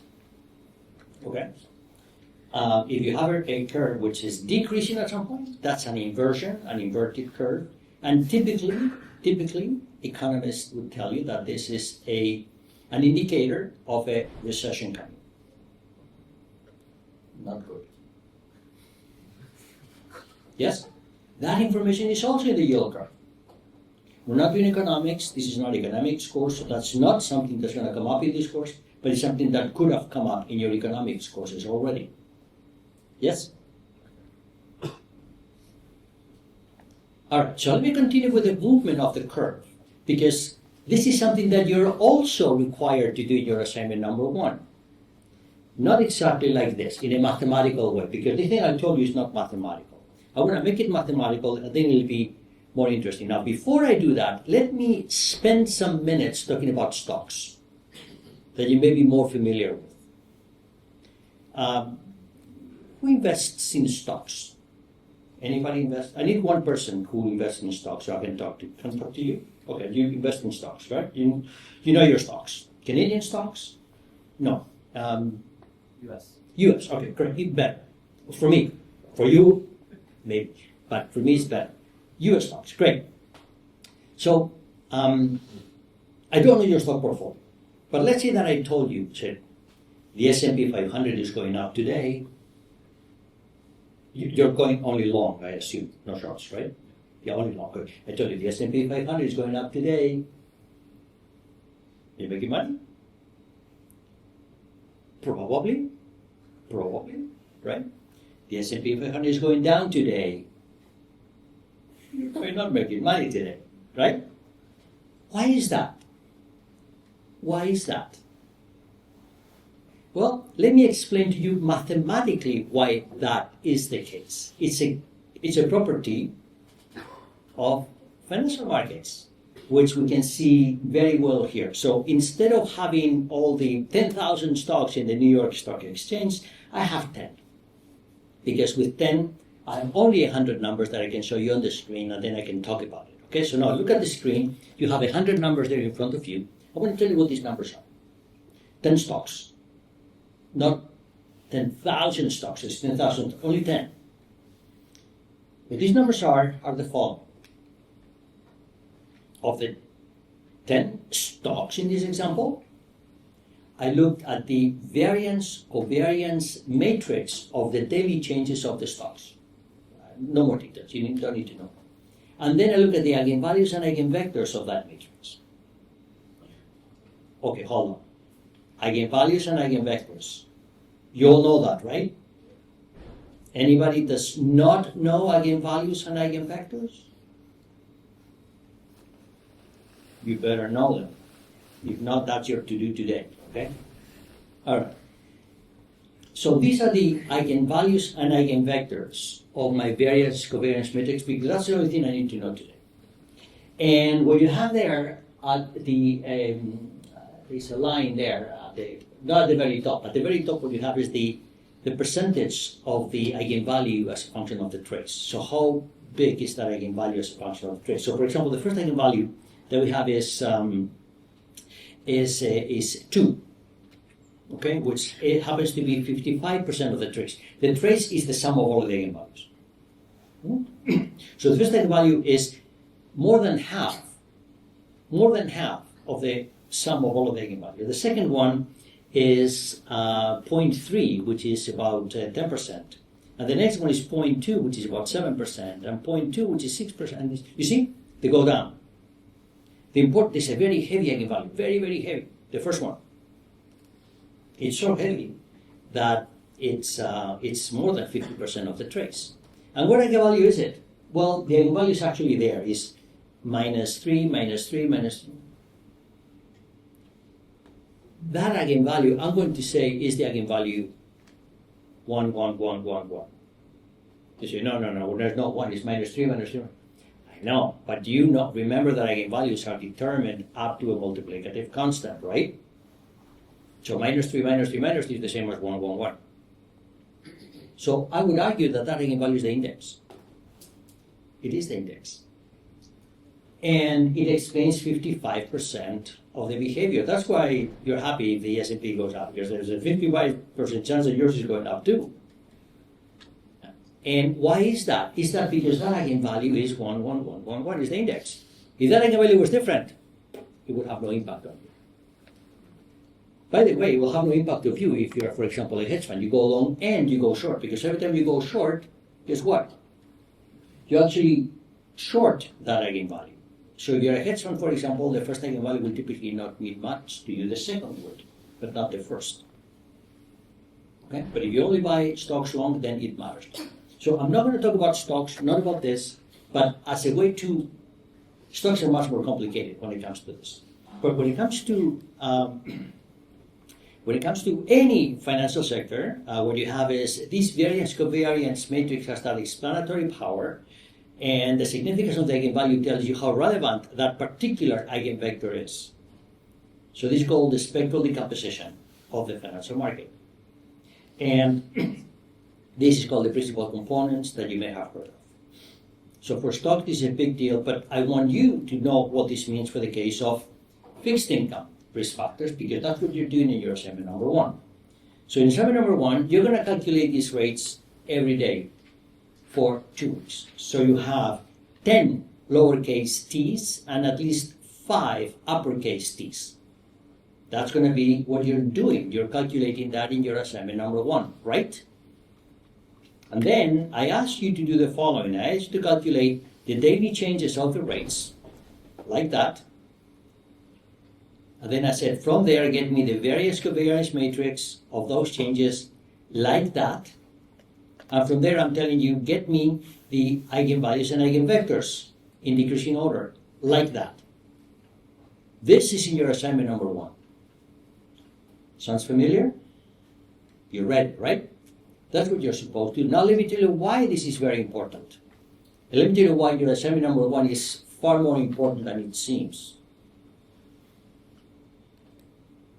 Do you know those? You're going to calculate those eigenvectors for you, for me.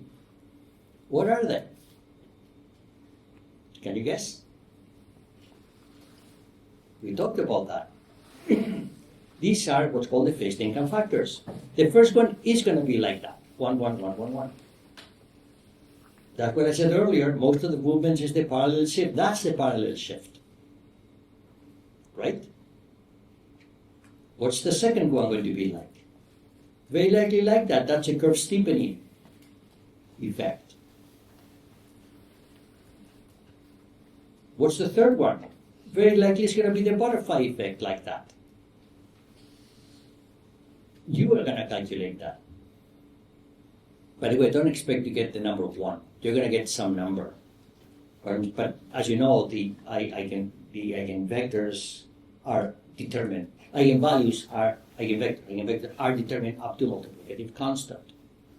That's why I can write any number I want. I'm just talking about how the relative size are. And the reason I wrote -2 is because they all have to be orthogonal with each other, and I need a -2 so that they're orthogonal.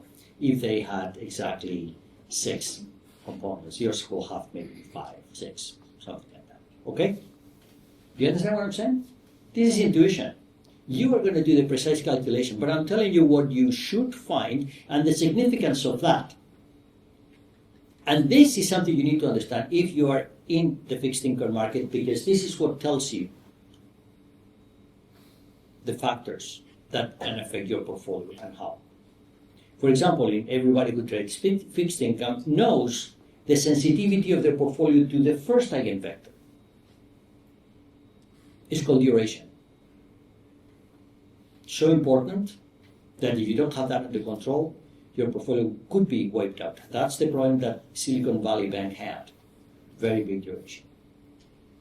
A 5% increase in rates wiped them out. Bankrupt. Okay? The Orange County bankruptcy case, that was the second one. The second one drove Orange County in California bankrupt. Right? This is what happens. You are going to calculate those factors. Now, this is very important because this can be extended. We saw how it works in stocks, we saw how it works in bonds, and this works in general. We can get this type of spectral analysis of most financial markets. And,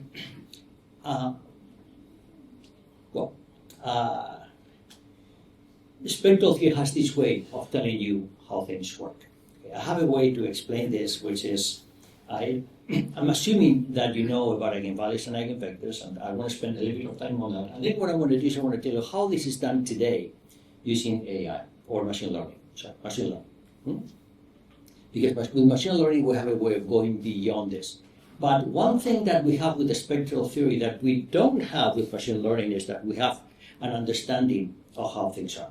So I have a way of expressing this. Here I have the graph of how the eigenvalue significance goes down for stocks, which is the blue curve, and for hedge funds, which is the red curve. I told that hedge funds go long and short, so for hedge funds, the first eigenvalue is not very important.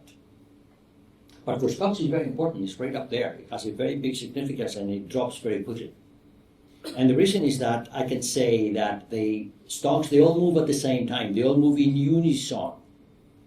And the analogy with music is not just that word. I want to tell you about that in a minute. But for hedge funds, there's no unison. They all do their own thing. It's like there's a lot of noise. And this distinction between music and noise is not coincidental because you probably know this expression, right? The second derivative of sine nx is minus n is n squared sine nx. Yeah. So this has a very deep significance because that's the wave operator, which is the operator that is responsible for things vibrating. And that would be the fundamental frequency of things vibrating. And people, you may know, I don't know, I'm going to talk about music for a few minutes and then we take a break. You may know that when every sound can be decomposed into its fundamental frequencies. This is how synthesizers work. This is how the MP3 technology is built. Yes? What I have here is an example. If you take a string, could be a guitar string, a piano string, and you hit it, it makes a certain fundamental note, which in this case I've done it so that it's you cannot see it from where you are. You can see it from the notes. It's a C note. That's the black line. But then that C note, which corresponds to that sine vibration where n is equal to 1, is followed by the sine vibration when n is equal to 2, which is also another black line. And I wrote it black because, as you may know, the first note is a C. The second one is also a C, which is 1 octave higher.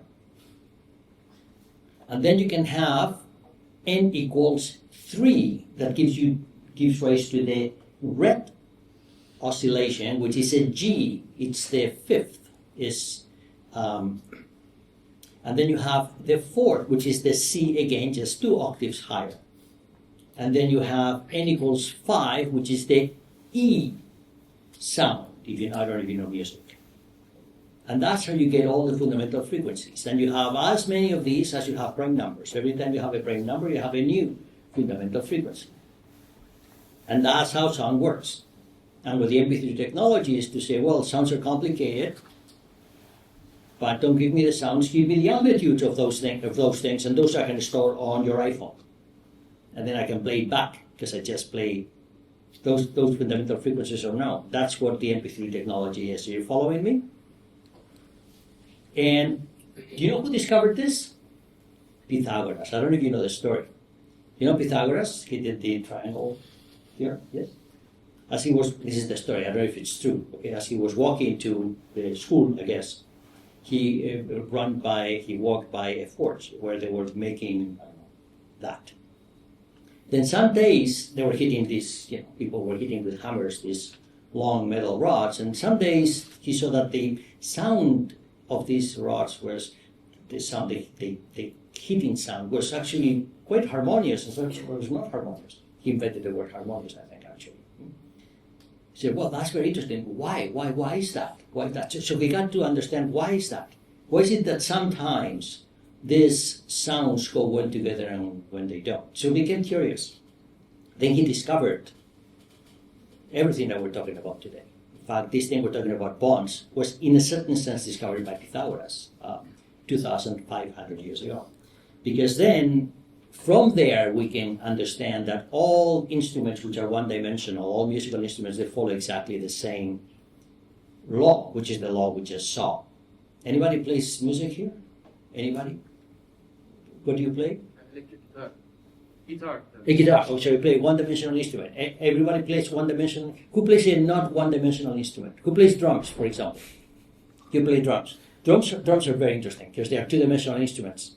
And the wave operator The eigenvalues are not sines and cosines, they are Bessel functions. Very, very nasty. Whoa. Very hard to tune a drum for that reason. Right? It's easy to tune a guitar. Very hard to tune a drum. You're working with sines, you're working with the Bessel functions. Yeah? Okay? But it's the same theory. Pythagoras discovered that. And every instrument which is one-dimensional, they follow exactly the same thing. And this is very important because this is how Western music was created. In principle, according to the Pythagoras theory, we should have an infinite number of notes, as many as prime numbers, which, by the way, he also proved there's infinitely many of them, right? I think it was Euclid, actually, well, his colleague, right? But no, we only have 12. Do you know why we have 12? Because 2 to the power 12 is very close to 2 to the power 19. Check it. Very, very close. Of course, they cannot be equal, right? You can't have power of 3 equal to a power of 2, integer power. No. They're very, very close. So that means that we can round off and create music with only 12 notes. And the power 3 is the circle of fifths, as we saw earlier with our. And Pythagoras knew all of this. And this is what led Bach to write his fabulous work, the Well-Tempered Clavier. Yeah. And I don't know if you know music, but for example, do you know these 2 chords here? You know these 2 chords? Shall I play them for you? This has to do very, very much with what we're talking about. Anybody knows music? So this is Pythagoras, okay? This is Pythagoras.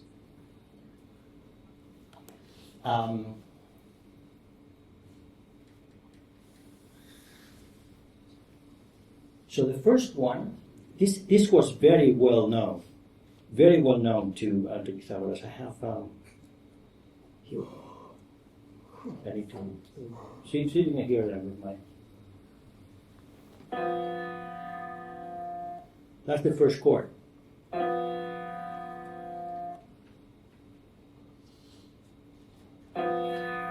That's the first one.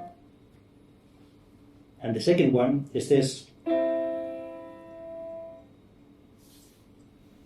Can you tell the difference?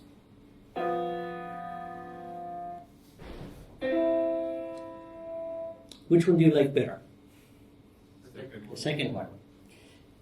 This is very interesting because the ratio of the frequencies for the first one is the square root of 2. That you probably know was one number that mystified Pythagoras a lot. He proved, in fact, that it's an irrational number. It was so important for him. The second one is 1/5, a very rational number. And it's very well known that the closer the chords are to rational numbers, the better they sound. That's the worst. It actually became very famous in the Renaissance because it is the tritone. And it was attributed to the devil. And it's the square root of 2. All of that was done by Pythagoras. What we saw today is the financial version of that. Okay? All right. Now it's time for a break. What I have is, well, I think you heard enough. You heard this already, and you know that.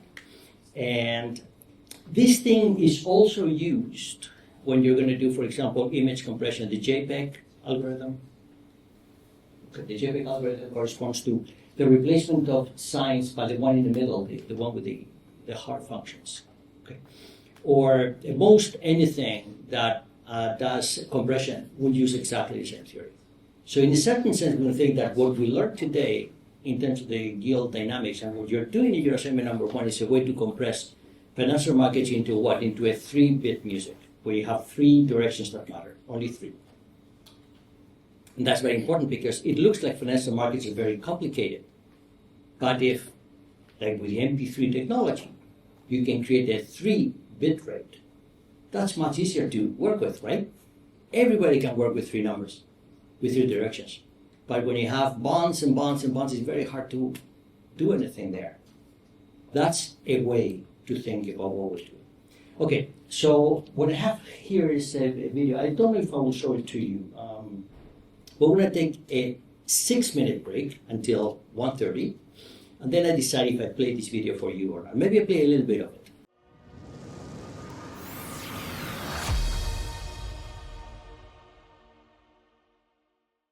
I want you to listen to some of his statements before I tell you about machine learning. It is the right way of approaching this.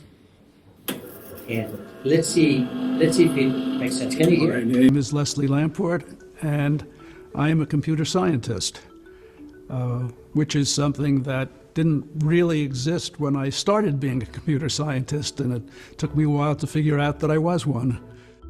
My relationship with computers began as a programmer.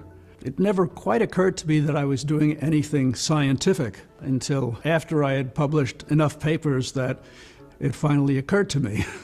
My education was as a mathematician. It was just natural for me to think about computers as a mathematician.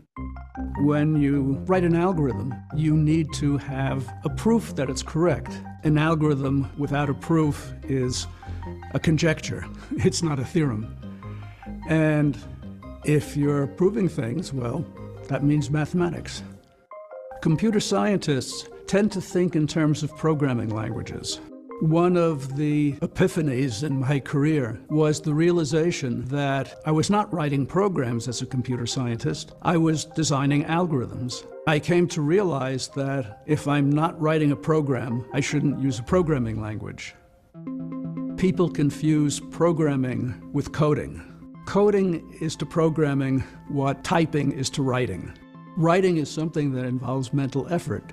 You're thinking about what you're going to say. The words have some importance, but in some sense, even they are secondary to the ideas. In the same way, programs are built on ideas.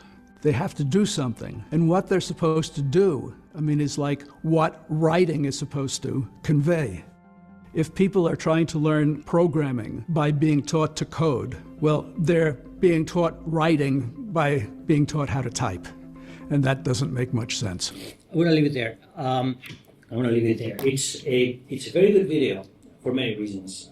This is one, which is, it explains the difference somehow between some of the analysis that we just did, what we covered from Pythagoras to today in financial markets and music industry and that, and a lot of what I'm going to be doing now, which is how these things are done with machine learning. The objective should be the same, is that we have a similar understanding of what we're doing with machine learning as we did earlier. The fact of the matter is that sometimes we do, sometimes we don't. This is still a field which is under development. It works very well to get some things, but very often we don't know how it works. So I want to explain how machine learning gets into this with one simple example, and then you can imagine the rest. I don't know how much of this you already know. I assume some of these terms are familiar to you, but even if you don't know anything, this is still very easy to follow. And I want to use a potential situation, which is, let's say that I have some data is given to me, and what I have is a relationship between the volatility of stocks and the company size of those stocks. It's just given to me, and it's there. Okay, I have, I don't know how many, like 10 stocks with company size and volatility. How can I understand the relationship between the company and the company size and the volatility? Is there a relationship or not? So these things are called features, and volatility, company size are called features, and they could be different. You could have the relationship, for example, between stock returns and interest rates. Some companies, they prefer high interest rates, they make more money. Some, it's the opposite. They perform worse when interest rates are down. So how can you understand these things? The spectral theory that we saw earlier is very, very nice. We understand it very well, and there's a reason for that, which is it's a linear theory. It's linear. Linear theories are easy to understand. When things are non-linear, then is when you have to get sophisticated. And here would be an example. The relationship between stock returns and interest rates is not linear. The relationship between company size and volatility is not linear. The relationship is something which changes, and we want to understand how. What regression trees will do is they will give us a decomposition of the universe. We say, well, here they work like this, and here it works like that, and here it works like that. If you want, you can say, well, it's linear here, it is different linear here, and it's different linear elsewhere. There will be a way to think of that. So we group our data into clusters, and into each of those clusters we have a particularly well-known relationship. And we do that by minimizing what's called the residual sum of squares. A lot of the machine learning techniques are optimization techniques. You probably know that Jeff Hinton got the Nobel Prize this year from our colleagues here at U of T. And what he did, his main contribution was precisely the optimization part of a neural network, right? So a lot of these plans are optimization problems. In our particular case, what we want to optimize is this residual sum of squares. And we do that by somehow training a system that will give us squares whose centers are close to the objects in our database. So close that this expression that measures the distance is minimized. So how is this done? The way to do that is through a method called recursive split. What you do is for each pair of feature and value of that feature, you construct a hyperplane that divides your data into two half spaces. And then you select the division, you select the hyperplane that minimizes this initial residual sum of squares expression. So you take the hyperplane that when you cut your data with it, what's left to both sides of the hyperplane minimizes that residual sum of squares. Now you can see that this is for a lot of features and a lot of values, this would require a very large computational effort. Machine learning is only possible because computers are fast. We already know that. So with that method of effectively being able to split databases with hyperplanes, what we can do is we can find the first split by minimizing the residual sum of squares, then find the second split recursively, and so on and so forth. Very simple. Now, what's the problem when you do that? The problem when you do that is you will typically overfit the data. It's a very well-known problem. You can, in the end, you can have as many recursive splits as data samples you have, and then you can just easily overfit. The trick is how can you do that without overfitting the data? And for that, the method that is used is one which is tree pruning, which is we tend to penalize trees for how many branches they have. So you can have a branch, but every branch will cost you money. Think of it that way. And the amount of money will be proportional to the amount of branches that you have. So every time you do a new branch, you'll have to think about it, because if you do, the tree will cost you more. And the higher the cost, the smaller the trees you will produce. Now the question is how big the cost to charge per branch. And this is what you do by essentially the cross-validation techniques. All of these things are things that you probably already know.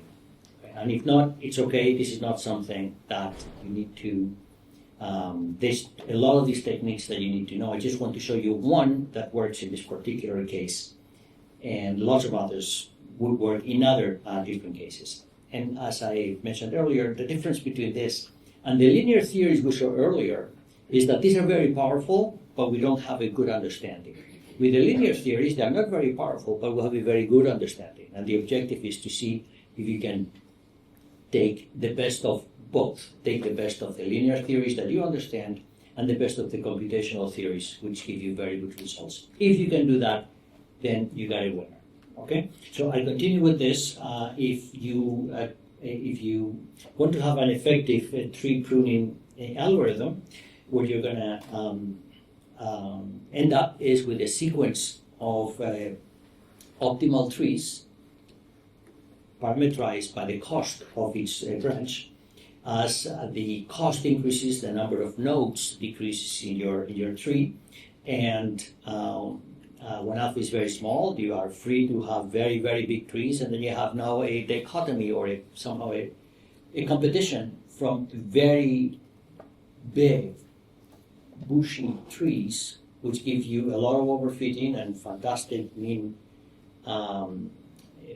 residual sum of squares numbers, and those were very, very thin, very minimalistic, would give you higher numbers, but a very cheap cost, taking the branches into account.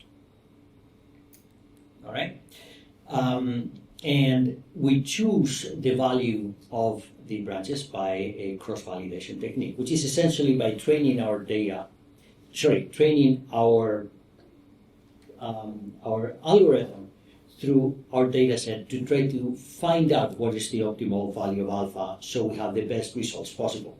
So this is the typical cross-validation diagram. You have your data set, you break it up into what you call the training subset and the validation subset. In the training subset is where you develop your trees with a particular cost per branch, and when you do that, you're going to use the validation subset to see which choice of branch cost gives you the best result. And you can do this by selecting different parts of your data set to be training and testing sections of your entire database, and that's the way you can do that. So this is a method that works. Why it works? Well, we don't really know why it works. We just know that it works, produces fantastic results. And these are the methods which would be the replacement for what we showed earlier. Earlier it was very simple. I told you, look at the fixed income market. In your assignment number 1, you're going to do the variance covariance matrix. You're going to have the eigenvalue and eigenvector decomposition. You're gonna find the frequencies somehow. You're going to listen to the music of the bond market by being able to say, this is my first eigenvalue, that's my second eigenvalue, that's my third eigenvalue. And most of the time, the market will work very, very well when it happens like that. These linear theories have a way of working, but sometimes they don't. And these type of methods end up today giving us alternatives to the linear theories that cannot be ignored. And I just want you to be aware that for every traditional numerical method that exists, which we understand very well, there is one that is being created that sometimes we don't understand why it works, but it tends to work very well. For the jobs you will be getting in the financial sector as you are graduating from this university and going out there, whether it's this year or next year, you're going to find more and more times that a lot of the jobs you will do are going to be along this area. But when you do that, please remember the video by Leslie Lampert and remember the linear theories that you know, because you're going to need to have intuition when you get into these things. Getting numbers without intuition is very dangerous. There's lots of examples which are sometimes even comical of what people believe after you do a calculation and you make a mistake. So, and that's the advantage you have in the traditional mode, which will help you understand. And that's what you're doing in your assignment number 1. Your assignment number 1 does not have anything machine learning based, because my objective there was not that you produce a powerful algorithm. My objective in your assignment number 1 is that you understand the structure of the fixed income market. Okay?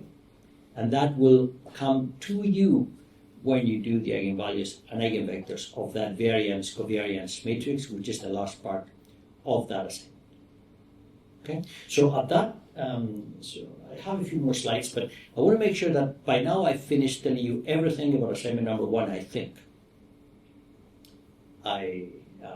You started to collect data last week, you will continue until Friday, and then you're going to get to work and you're going to do all of that. Matrices, eigenvalues, eigenvectors, and all that stuff.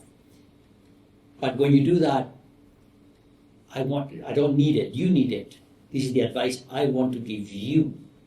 Look at that assignment and make sure that you understand not only the process that you follow, but the results that you obtain. Look at those eigenvectors and see what meaning you extract from them, okay?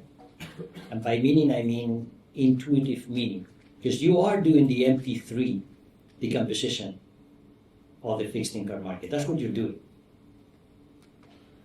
In a rudimentary fashion, but that's what you do.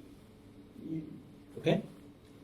Don't let that opportunity slip away. You can do the assignment perfectly and not understand that. It'll be a wasted. You'll get a perfect mark, but it'll be a wasted effort, as far as I'm concerned. Understand what I'm saying? Okay. All right. So, well, I think this can be extended to classification trees where you don't have a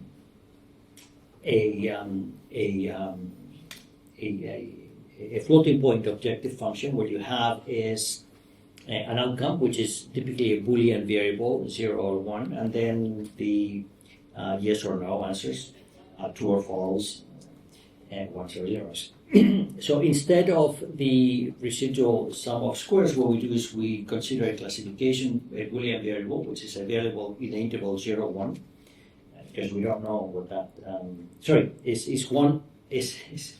the classification Boolean variable is either 0 or 1, okay? And then we follow exactly the same process where we replace the residual sum of squares with one of three indices. One is the error rate, which is the error between the maximum falsehood that you get. This is a good method for. It's not sensitive for a tree growing algorithm. You have the Gini index, which is that one, and the one that is related to the entropy, which is that one. That seems to be very popular. Okay, and with that, I end my lecture today.